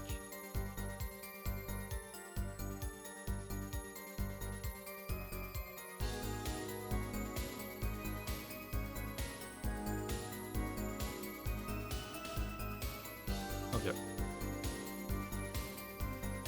I think. Yeah, we're good. Okay. Oh, good. I could not prevent the killer from leaving the scene, nor could I simply leave the scene in good conscience. Ergo, I used my cell phone to call the police. Until the police arrived at the scene 10 minutes later, I saw no one else. Okay.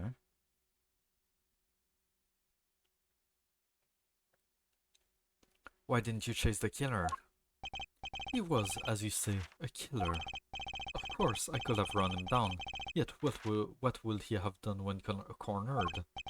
Sadly, it takes more than an aptitude for solving quadratic equations to know that.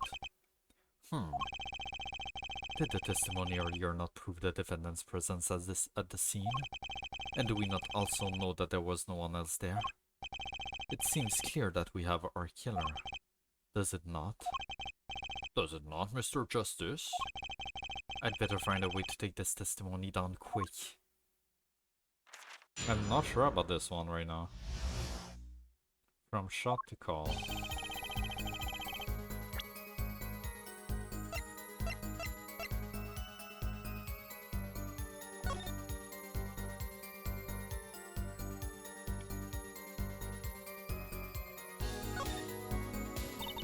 Oh, look at this cute little watch strap. I want one.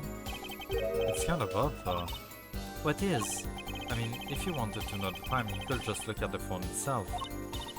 Hey, you're right. Sharp, Apollo. Thanks. Finally some respect. So, what does that tell you? Well, the owner of this phone doesn't think through the details for one. They did drop their phone after all. I kinda figured they were a little spacey already. Oh, good point. Okay, we don't have anything else with that. Okay.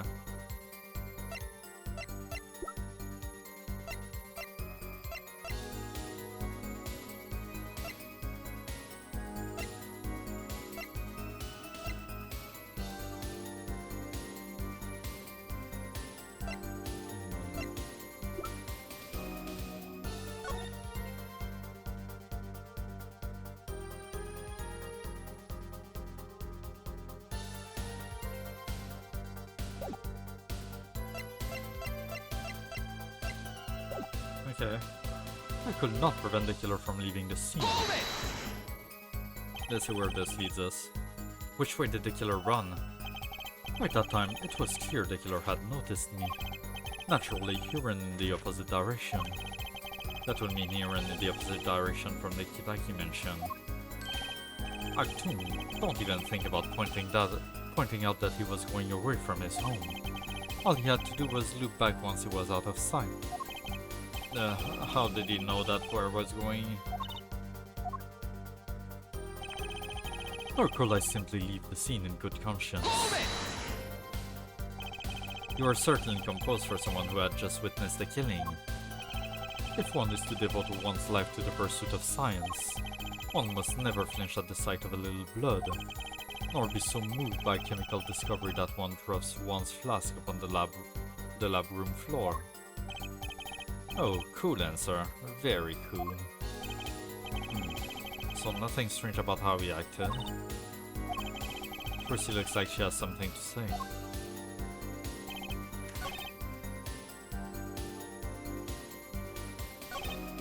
Ergo, I used my cell phone to call the police. Wasn't your first thought to call an ambulance?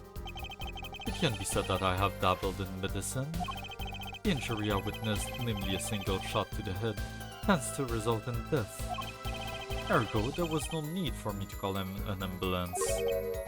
Oh, a perfect syllogism. A proof in 3 parts. Exquisite. Simply exquisite. He actually looks like he's going to cry. Until the police arrived at the scene 10 minutes later, I saw no one else. Hold it! Can you tell us in detail about these 10 minutes? I stood in a state of heightened awareness. Anything could happen at any moment. Anyone could appear from any direction. Is that all? No one came. Nothing happened. Nothing happened at all. I saw it all, which is to say, I saw nothing. It was late at night. It's not odd to think there will be few people around in the park. So he just stood there watching. Not much to go on there. Trucy, if you've got something to say, by all means say it. I can't find a single problem with that testimony. Had enough at last, her forehead. The only slight problem that I can find is that he said that he called immediately after the shot, after the victim died, and that it took the police 10 minutes to arrive. But here we have a range of 30 minutes for the time of death, which will not make sense otherwise. That's the only thing that I'm not too sure about. But I don't know if we're going with that here. Maybe it's time to back off a bit? No. The defense still has some questions that demand answers, Your Honor. Your opinion, Prosecutor Gavin? Oh, let him play attorney until he's satisfied, I say. I will amuse myself by composing my next smash hit in my head. Very well, you may continue with the cross-examination.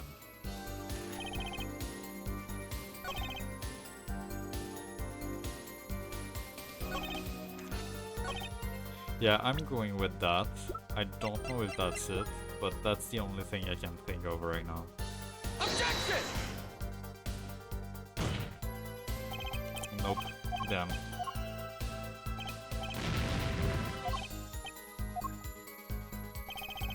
Huh.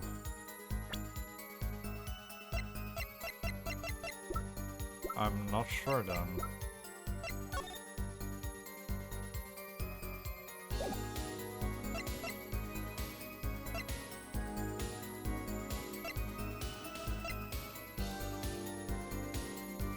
This, maybe? I doubt it, though.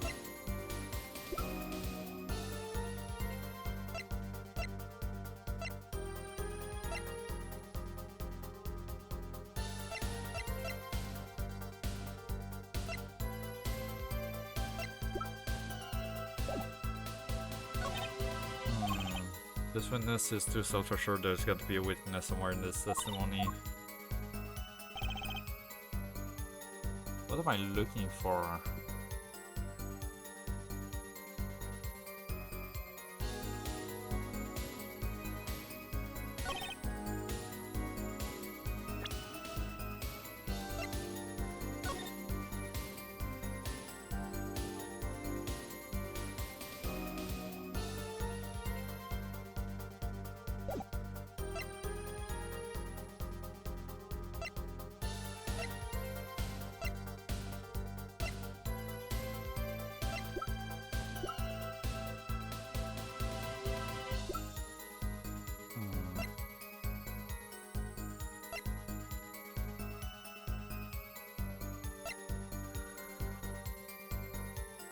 Oh man, okay.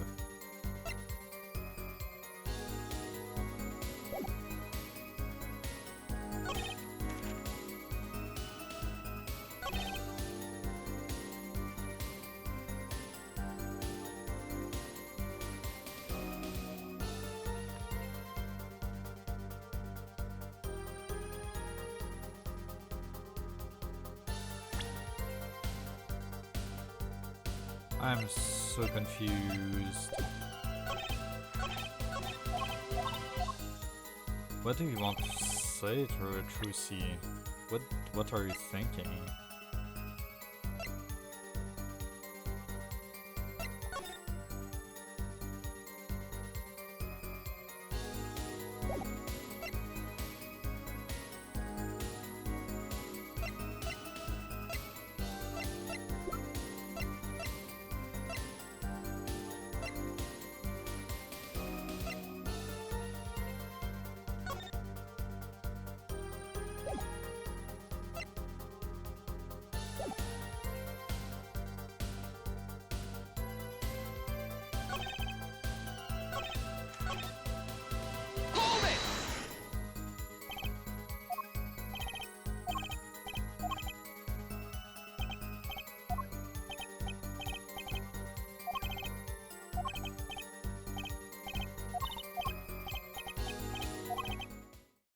Yeah, maybe there isn't anything.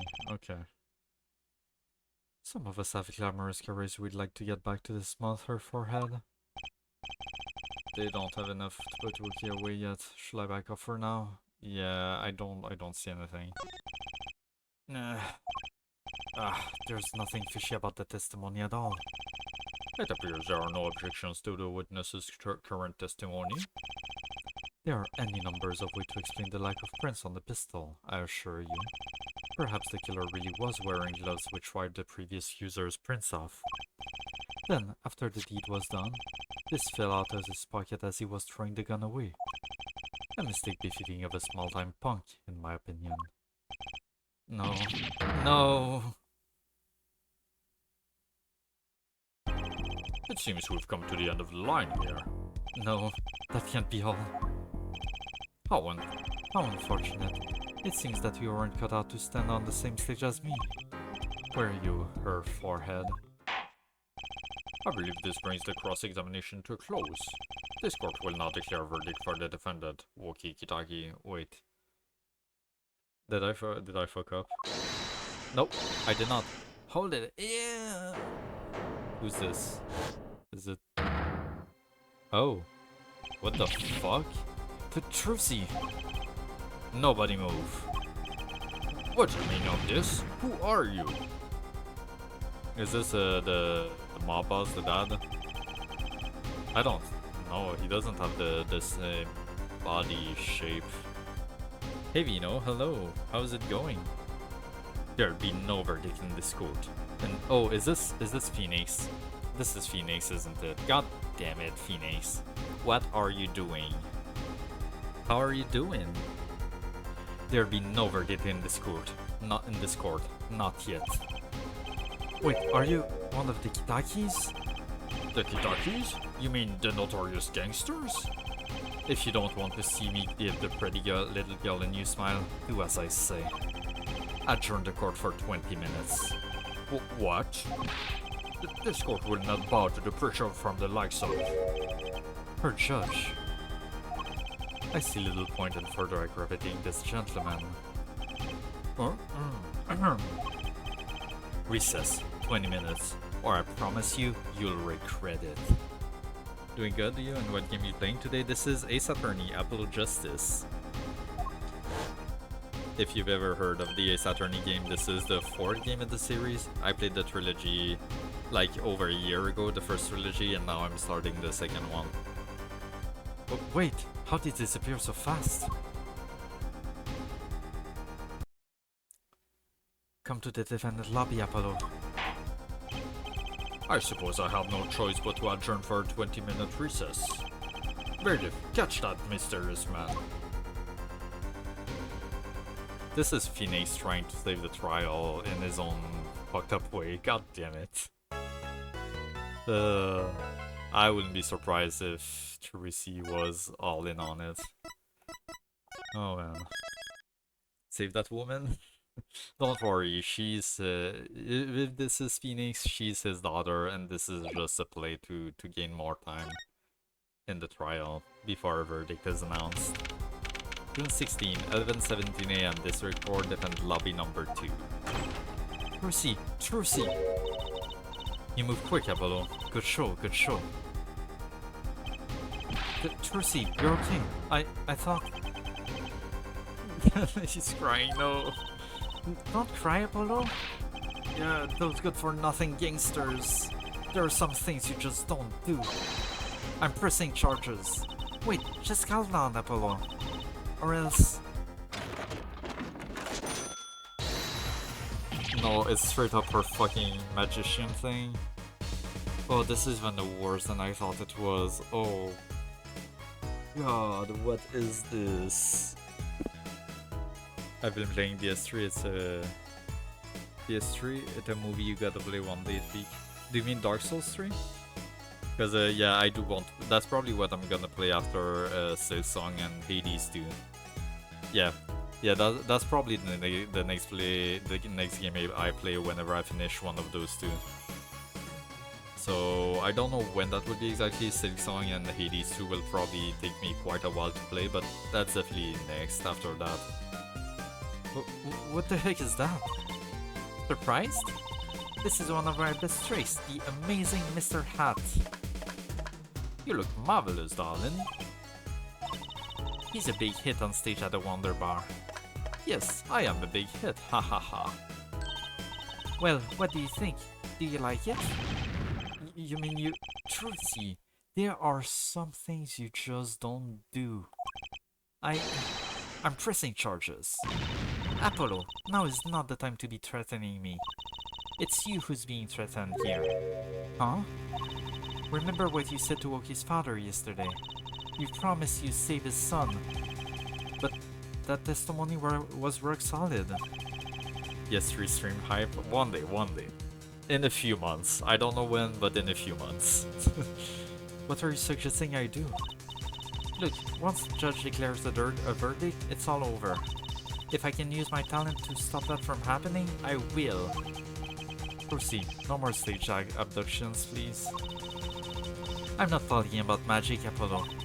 I know when the witness isn't confident. I can perceive what he's feeling. It might not mean anything, but it's all we've got. You can see what he's feeling? Think back, Apollo. Yeah, right, we do have some kind of weird... Yeah.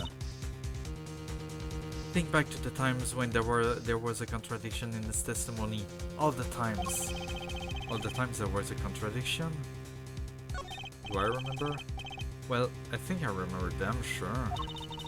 There were 2 times when he made statements he wasn't confident in, and each time there was a contradiction. In his hand he held, yes, a pistol. It was pointed at the man pulling the stand. Tossing the pistol aside, he fled from the scene. He said the man tossed aside the pistol, but it turned out he wasn't sure, and sure enough there was a contradiction. Oh, lower the VIP, alright. Let's spin the wheel. Let's spin the wheel. There we go. Oh, whoop. Sorry, it didn't work. Hello? Okay, let's redo it. There we go.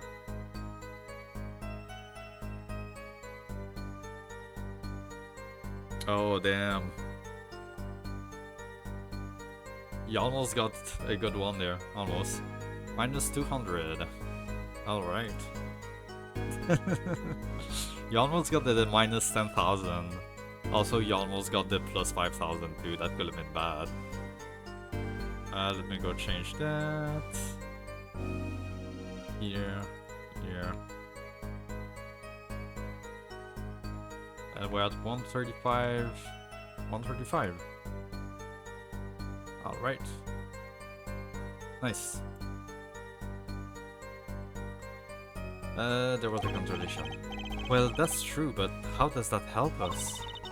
Did you notice anything? Whenever he made a statement he wasn't confident in, he displayed a certain habit.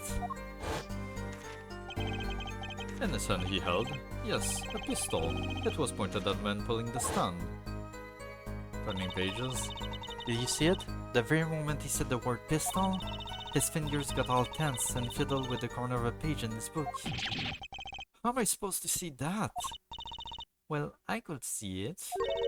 How else do you think Daddy went 7 years without losing a game of poker? What? What?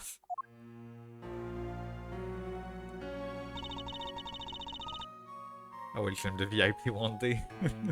One day. Always sat next to Daddy during big matches.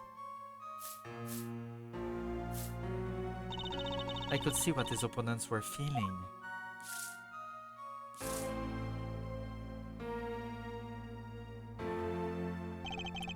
You mean that's how Mr. Wright won all those games? It's not cheating, officially. I wasn't looking at their hands or anything. And I wasn't there all the time either. Daddy's quite good at poker after all. But not good enough to go undefeated that long. Great, so he cheated. But what does that do for us? I don't believe this. You have to listen to his testimony one more time. No, scratch that. You have to watch his testimony. Perceive the truth. Watch a testimony? Perceive the truth? The only thing I'm perceiving is that I'm going to lose. Not true. Daddy said so. He said you have the power, Apollo. Mr. Wright said that? Watch the testimony. Perceive his true feelings. Is she serious? Time's up. Sorry, I can't think of any other way out of this one, Apollo. What was that she said before the trial started? Huh, Mr. Wright's not here today. Said his old foot injury was acting up. Yeah, he smiled when he said we'd be fine as long as you're there, Trucy. Is this what he meant by us being fine? Well, metas aside, she did avoid one guilty verdict already today. Time to show this court what I'm made of. Get ready for justice. Let's go. Let's do it. Apollo. You know, I'm starting to think I can do this. I knew you could do it all along. Oh, one more thing. Try to cover for Mr. Hat as best you can. I just flew in from the coast and boy are my arms tired. Right. I like her hair. I like her without the top hat. I like her hair.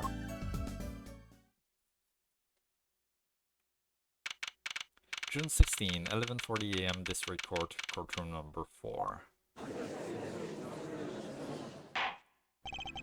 Court is now back in session. Right, we're fine. I'd like to say to the young lady standing next to you, Mr. Justice. Oh, you mean me? Don't you have anything to report? Anything concerning the mysterious phantom in the silk top hat? Ah, right, him. Don't worry about him. I settled that. You settled that?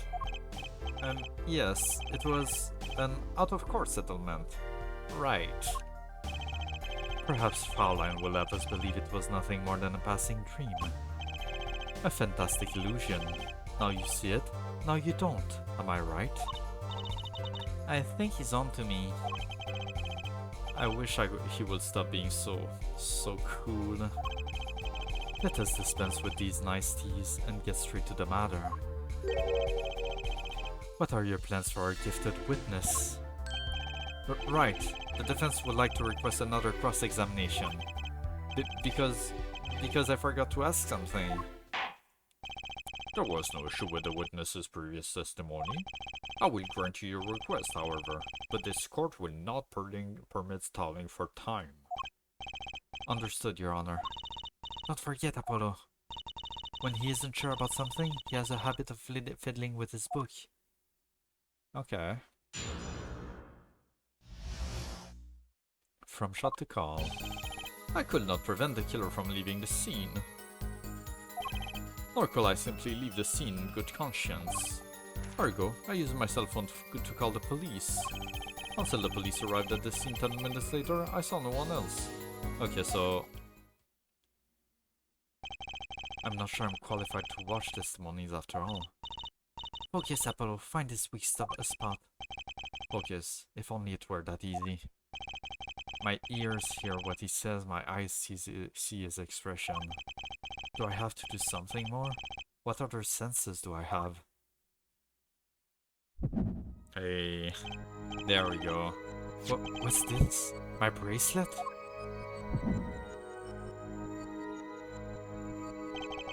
What's going on? My bracelet feels different somehow. I think that he was right. You can't see it, can't you, Apollo?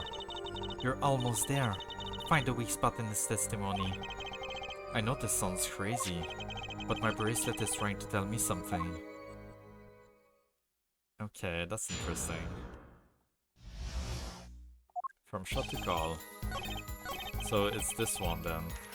Ergo, I use my cell phone to call the police. So, you call immediately after witnessing the murder? The police undoubtedly have a record of the call. Why not check with them? Wait, Apollo, this has to be it. Wait, you mean his habit? Don't forget, Apollo. When he isn't sure about something, yeah. We just saw that. The only time he even had the book open was here. Which means this is a place to look for this habit. I don't know how I know, but I know. Know what? It's my bracelet. It's different somehow. I can feel it reacting to something about the witness. Your bracelet? I'm not sure I get this focus stuff you were talking about, Trucy. But I have a feeling that trusting my bracelet is the way to go. Okay, I just need to touch the bracelet with Y as it reacts to the testimony. Interesting. Okay.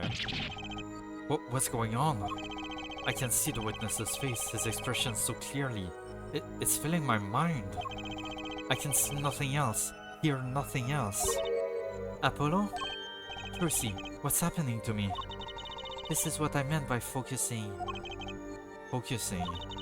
In this state you can see everything, Apollo. Everything the witness does.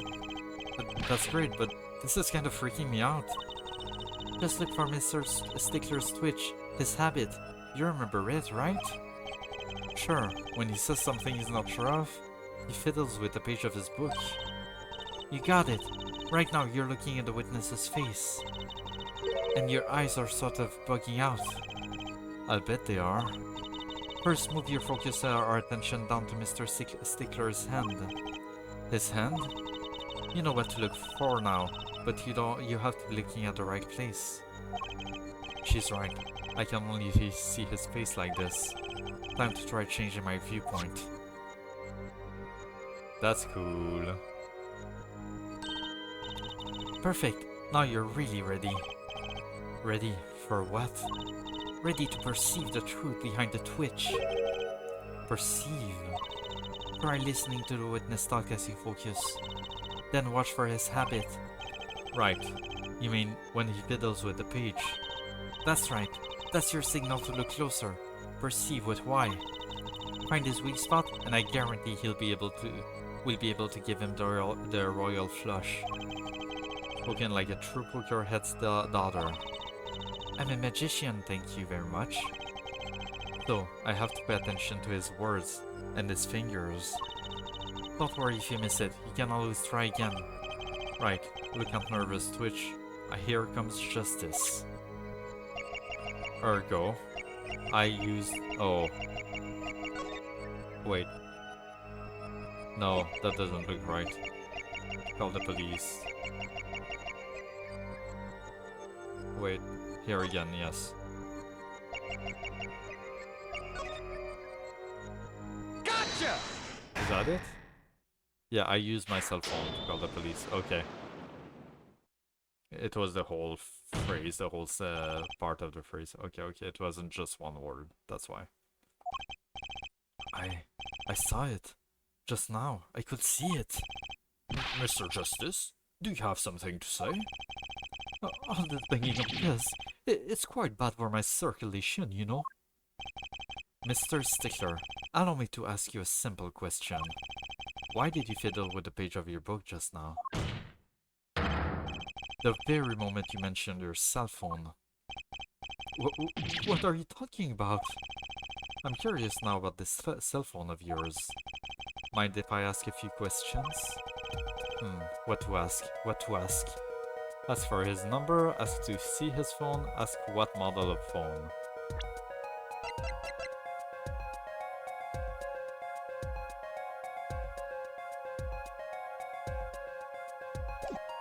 to see it? Mr. Stickler, please show me your cell phone. Why? Whatever for? Show me, and you'll find out. Well, I can't. I don't have it, you see. You don't have it? Mr. Stickler, is this your cell phone? There we go. There we go. We got him. Where did you get that? That's the phone from yesterday.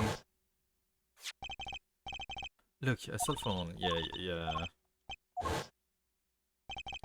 How strange, Mr. Stickler. Can you explain why your cell phone is sitting here in my hand at this very moment? Wait a minute. What is the meaning of this? The cell phone was found yesterday in the Merectus Clinic garage. The Merectus? Why, that's where the victim lived. Yeah, that's impossible. Mr. Stickler, you lied to the court, didn't you? If your cell phone is here, how could you have called the police?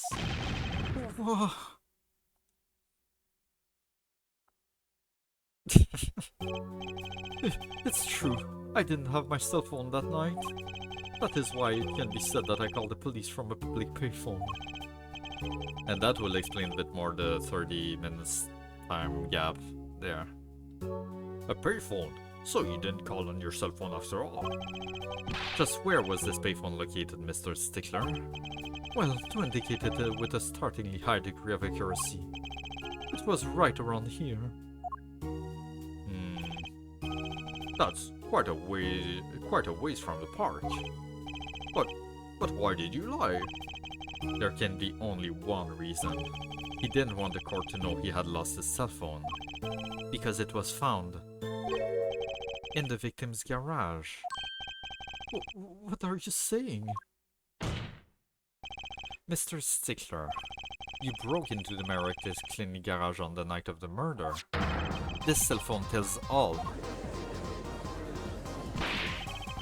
But that's ridiculous. That makes it sound like I snuck into this fellow's garage to commit some crime. As though I were trying to kill him. Well, Miss Dr. Merectus was killed that night. Yes, but no. This line of reasoning has to be against the rules. Yes, it's true. I lost my cell phone, but you can't prove that I lost it that night. Well, Mr. Justice, if that cell phone was dropped the night of the murder, it does raise considerable suspicions as to a connection with the crime. Now's your chance, Apollo. Connect Mr. Stickler to the crime. Oh, he's already connected enough. I just have to prove it. Well, do I have a piece of evidence that can do the job? Can I prove the cell phone was dropped on the night of the murder?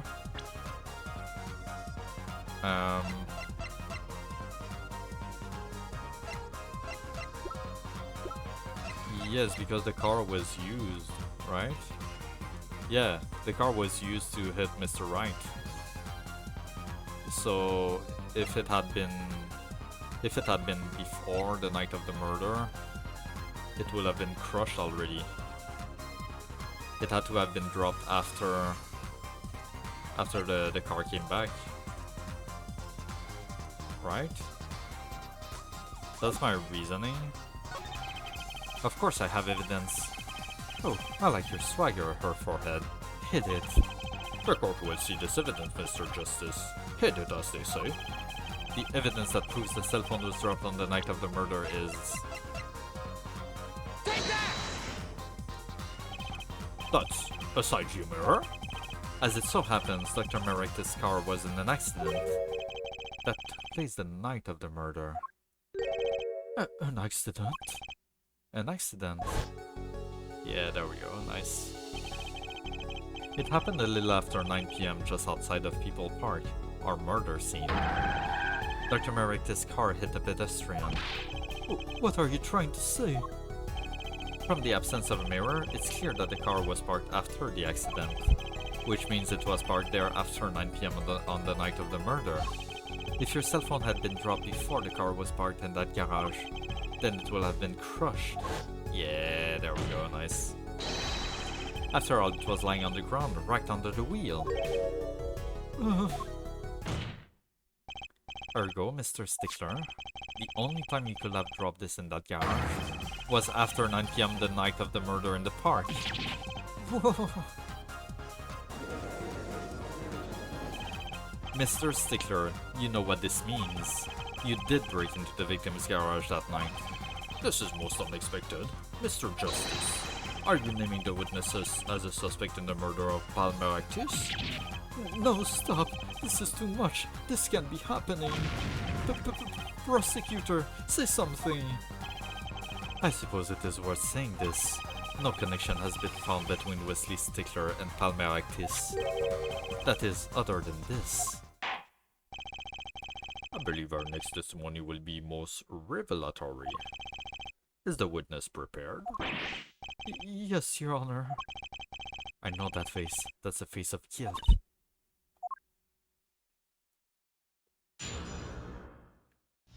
Alright, what do you have to say now? Stickler's truth. That night, yes, I went to the supermarket. I must have dropped my cell phone on my way back. And when I was walking through the park, I happened to witness the crime. I saw the killer, the victim, the stand, all as clear as day. It was him. I saw the defendant at the scene. Okay. Yes, but your cell phone was lying in the garage. Ah, yes, well, as you can see, my model of cell phone has a defect. It is given to rolling. It is quite a pain when I drop it alongside the road, you see. What do you mean? Looks like a normal cell phone to me. In any case, Mr. Justice, the cross-examination, please. That's funny. My bracelet didn't react at all during that testimony. Its nervous habit must not be acting up. I didn't sense anything either, actually. Looks like you're on your own this time around. Right, no problem. I hope. Here comes justice. Okay. So what do we have here now? That night, yes, I went to the supermarket. So you went shopping, which means you are holding your grocery bag when you witnessed the murder taking place. Huh? Well, yes, of course. Incidentally, the prosecution has received no report of this domestic detail. Mr. Stickler, can you explain yourself? No, I mean, yes, I did go shopping, really. I walked around the supermarket trying out the free samples. It's a deeply spiritual time for me. I'm sure the store clerks will disagree. Do you think sampling free food counts as a religion? In any case, that night, I sampled to my heart's content and was on my way back home, yes. I must have dropped my cell phone on my way back. That's when you passed in front of the Merectis clinic.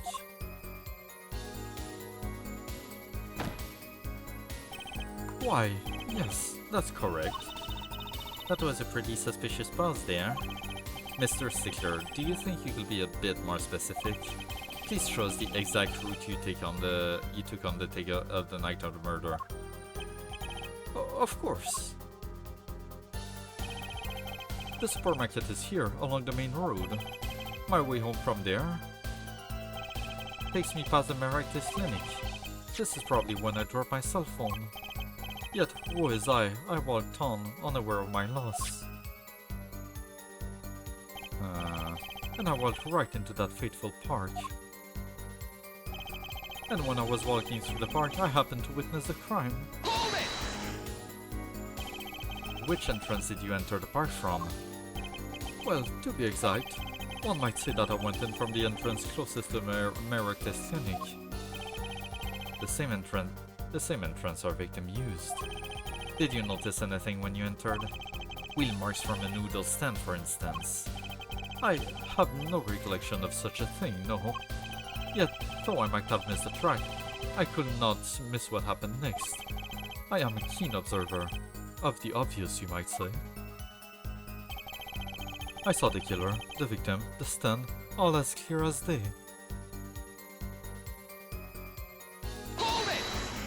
It was nighttime though. This part of the testimony is the key, I know it.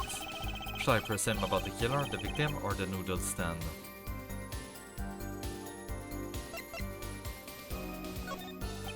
The noodle stand.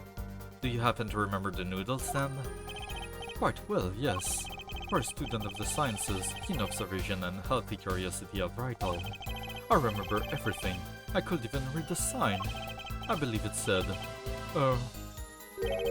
noodle. Yes, that was it.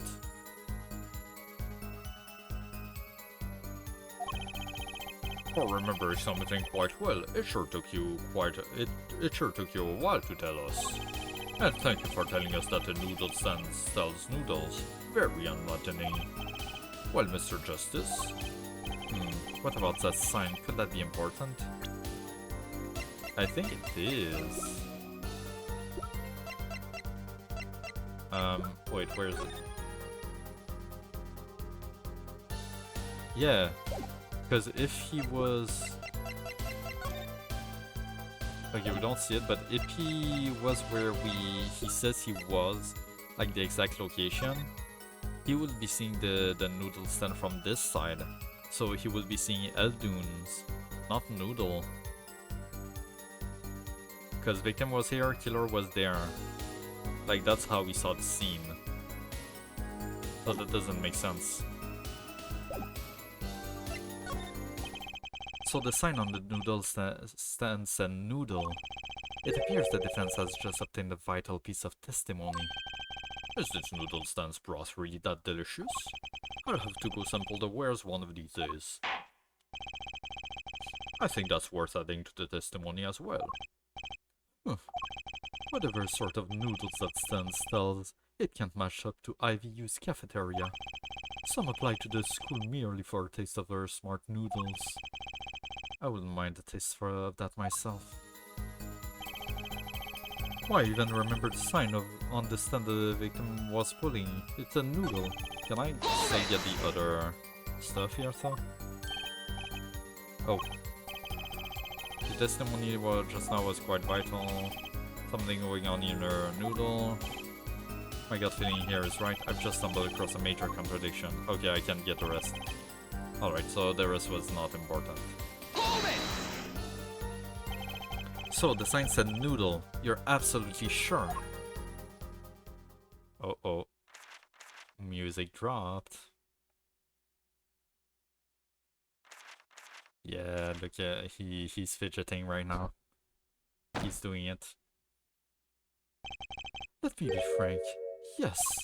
In fact, the word unsure isn't even in my dictionary, nor the word uncertain. Or he was wasting time looking that stuff up. Okay, that's what he was doing. Noodle, eh? I like that. It tells you what you're getting. No nonsense. It tells me a lot more than that, actually. Why are you smiling like that, Apollo? Let's press the last one, but I know what it is. Are you absolutely sure it was the defendant? Stop asking the same question over and over. This isn't some kind of makeup test. What's a makeup test, Apollo? Nothing a good student like you has to worry about. Time to find his weak spot and press it till it breaks. His habit isn't acting up, which means he isn't lying. I was kind of relying on my Bertil to get me through this one. But he's pretty unsettled. The odds are really high that you can get something out of him. That gleam in your eyes. You're a gambler's daughter through and through. I'm a magician, thank you very much. Yeah, alright, let's do it. Oops, let's twist the knife. Oh shit, that's not what I wanted to do. Damn it.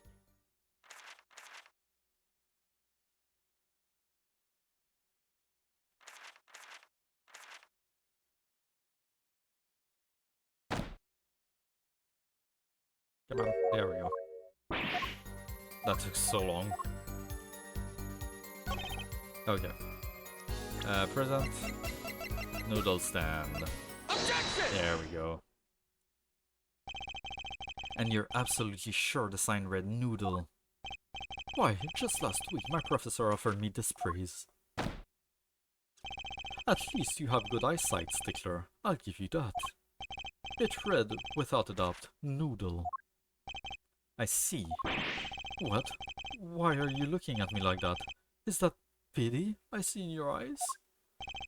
Let's take a look at our map, shall we?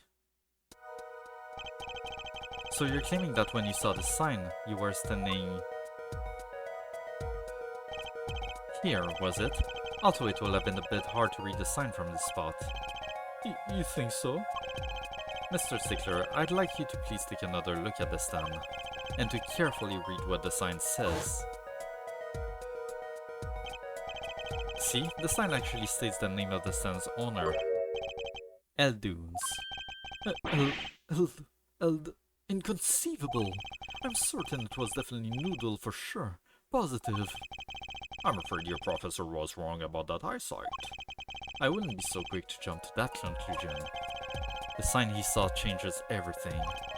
The witness says the sign said Noodle, but he saw it wrong, and he saw it right. What would you say if I told you that there is one spot from which the sign will be read the way Mr. Stickler's claim? What? Mr. Justice, show us this spot. The witness actually viewed the stand from this location. From around here. The witness was standing here, on the opposite side. How do you know that? When viewed from the south, the sign on the stand reads Eldunes as we know. However, observe the other side of the stand. Oh, this side says Noodle. Exactly, the name of the stand is split between the front and back signs. Mr. Stickler, you lied to the court. You witnessed the crime from the northern side of the park, not the south. Yeah, you got me. So what? So what? What does it matter if you saw the killing from the north or the south side? It makes no difference at all. He's right. Travel far enough to the south and you will end up going north. You don't global skill, directions are utterly without meaning. Actually, maybe he's right. What does it change? It changes everything, Apollo. Brucey? Remember his testimony from before? Yeah. Now the temple will have been on the left side if he screamed and all of that happened. It will not be the right side. So, to be honest, I'm a little scared of where this is leading.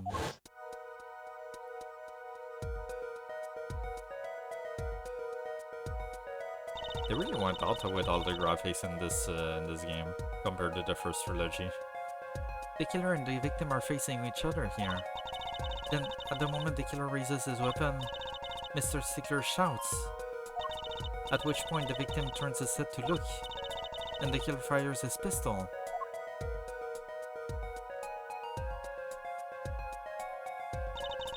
That's why the bullet hit him in the right temple. It will mean that the shot came from the eastern side of the park then. No contradictions, right? Right, but if Mr. Stickler was standing on the north side of the park, that reverses the whole scenario. Yep. Completely. If Mr. Stickler shots from where he is now, and the victim looks in this direction... Yeah.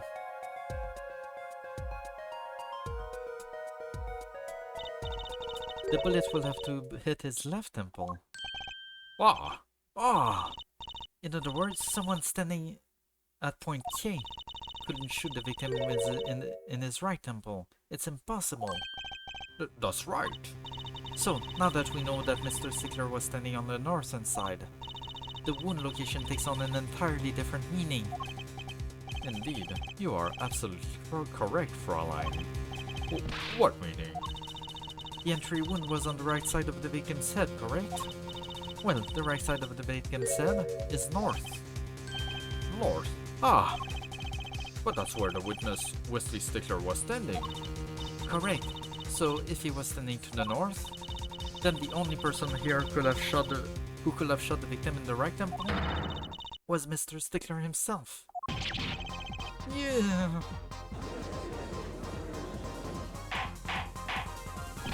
Order! Order! Order! Wow, the apple didn't fall far from the tree. She flipped this whole case on its head while I was still figuring it out. Objection! clarify one point for me, if you will, her forehead. What now? Are you truly accusing this college student of murder? Well, I can't say he exactly looks innocent, but something still doesn't feel right. I just can't picture him as the real killer. No, please, look aside. Look aside. I'm really a nice guy. All my friends say so. Let's hear what the defense has to say. What are you going to do now, Justice? Shall I really accuse Mr. Stickler? Accused of murder, accused of another crime, no accusation.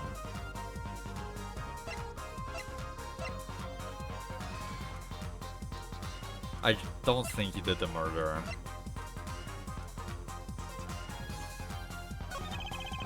I don't think Wesley Stickler is a killer, but he's not innocent either.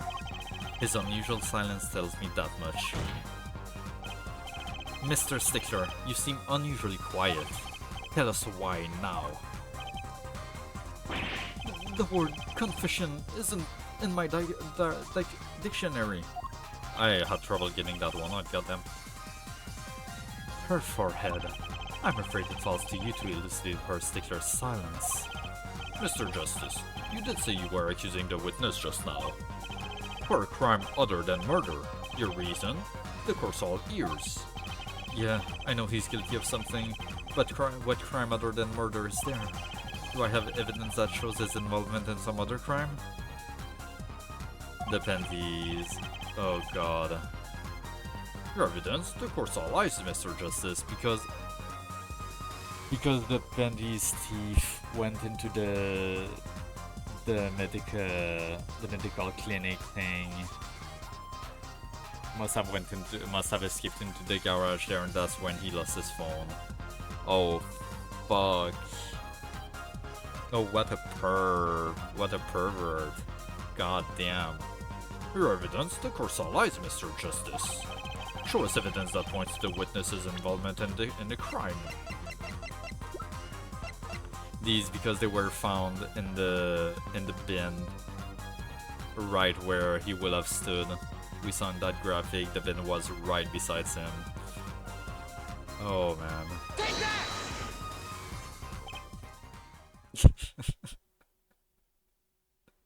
The silence. Something tells me this isn't one of those good silences. Something else to say, Mr. Justice? One more chance, please? Oh, is that not it? Shit. By all means, but your effort wasn't wasted. Look, a brand new penalty. Now please reveal your thoughts to the court. Yeah, I know he's guilty of something. Okay. Okay, if that's not it, what is it? The cell phone then?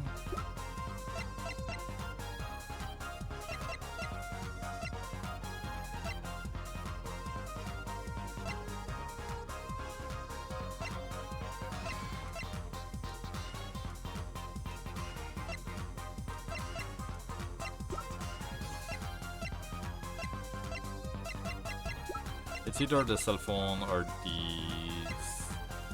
Take that! Nope. Still not that one. Okay. Damn it, dude. Take that! There we go. Okay. Alright. The evidence is this. What is that? Woman's underwear? Hey, those are mine.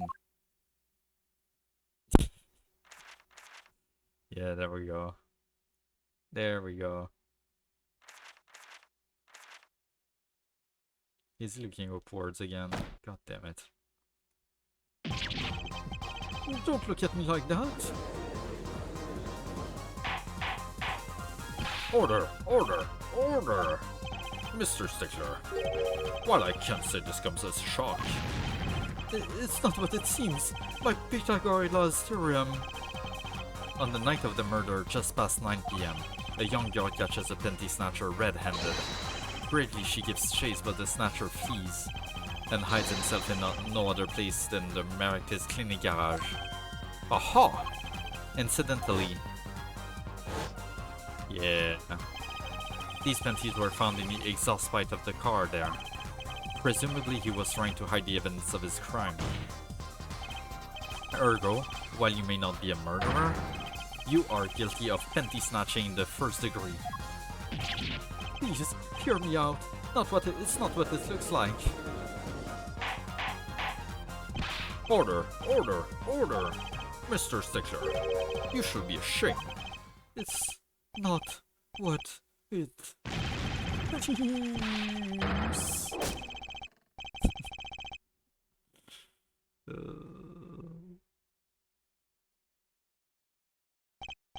So, are we to understand that you were silent not because you were guilty of murder, but because you lacked the courage to admit your theft of this girl's undergarments? Perhaps you are not aware that my school's name was originally written IV. I stands for intelligent, V stands for valiant, see? Your point? I'm not done. Now I'm a major in the science department. And what does science teach if not curiosity? Yes, we of the IVU science department are valiantly curious. No challenge is too daunting, and what greater challenge to science and mystery? What?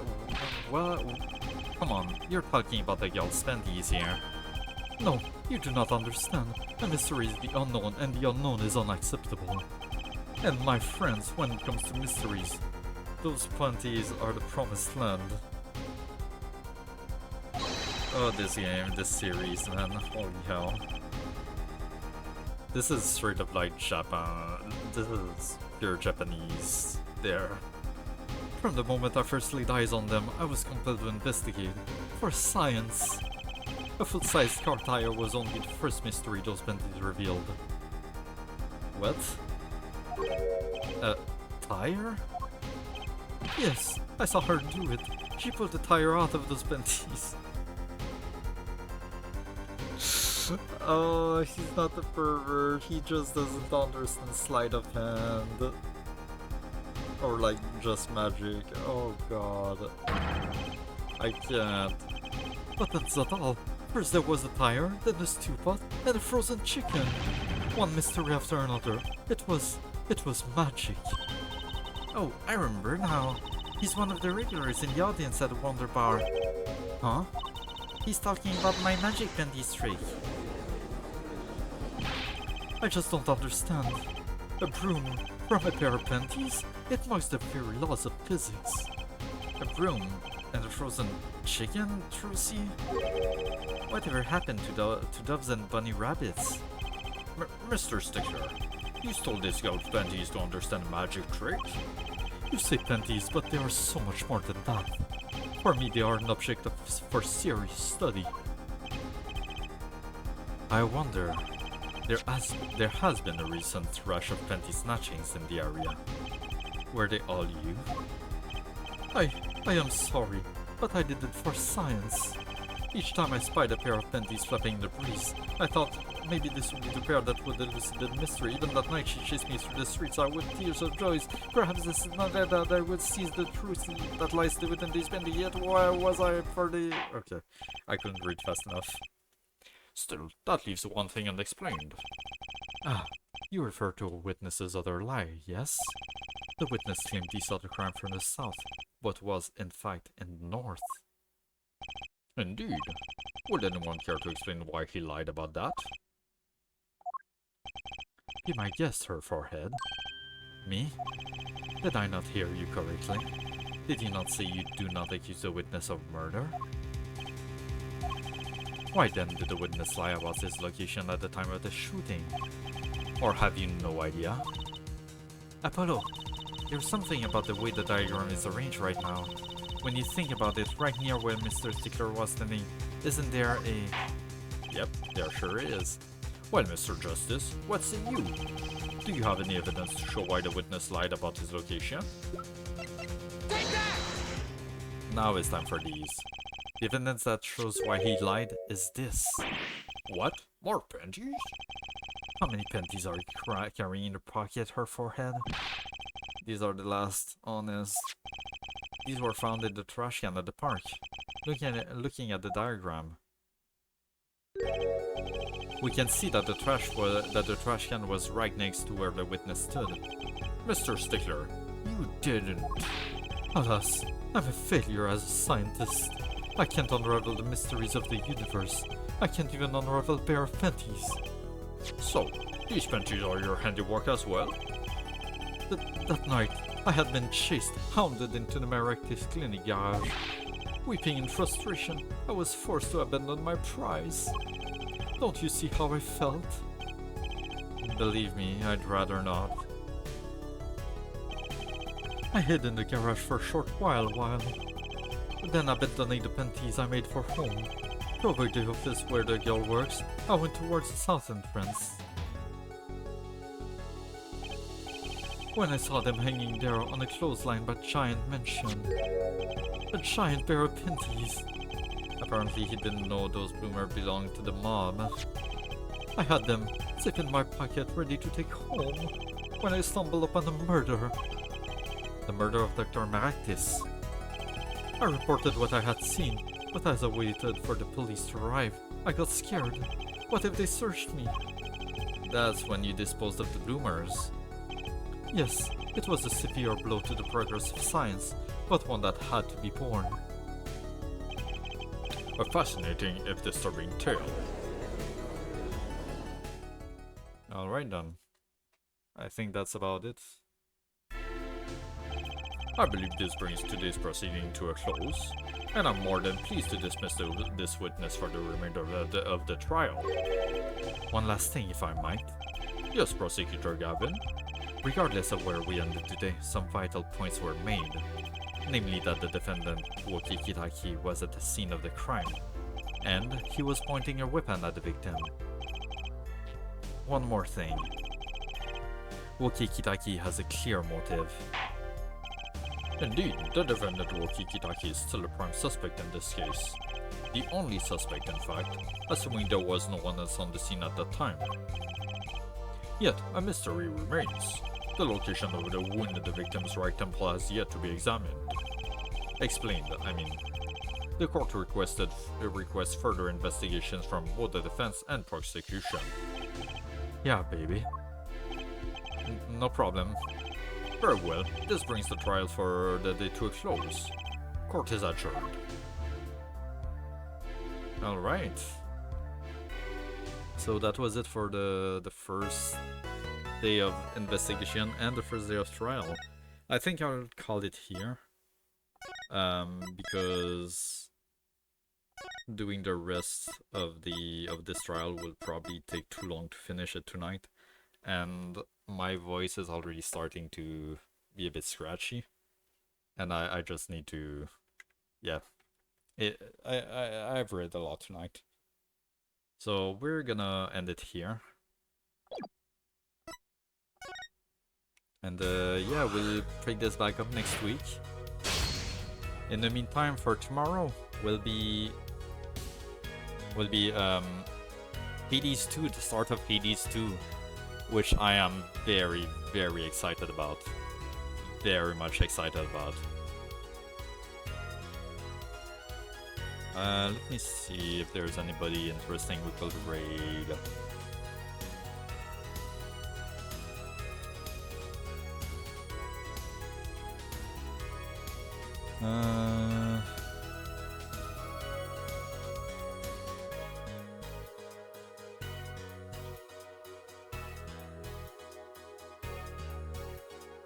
Let me see quickly.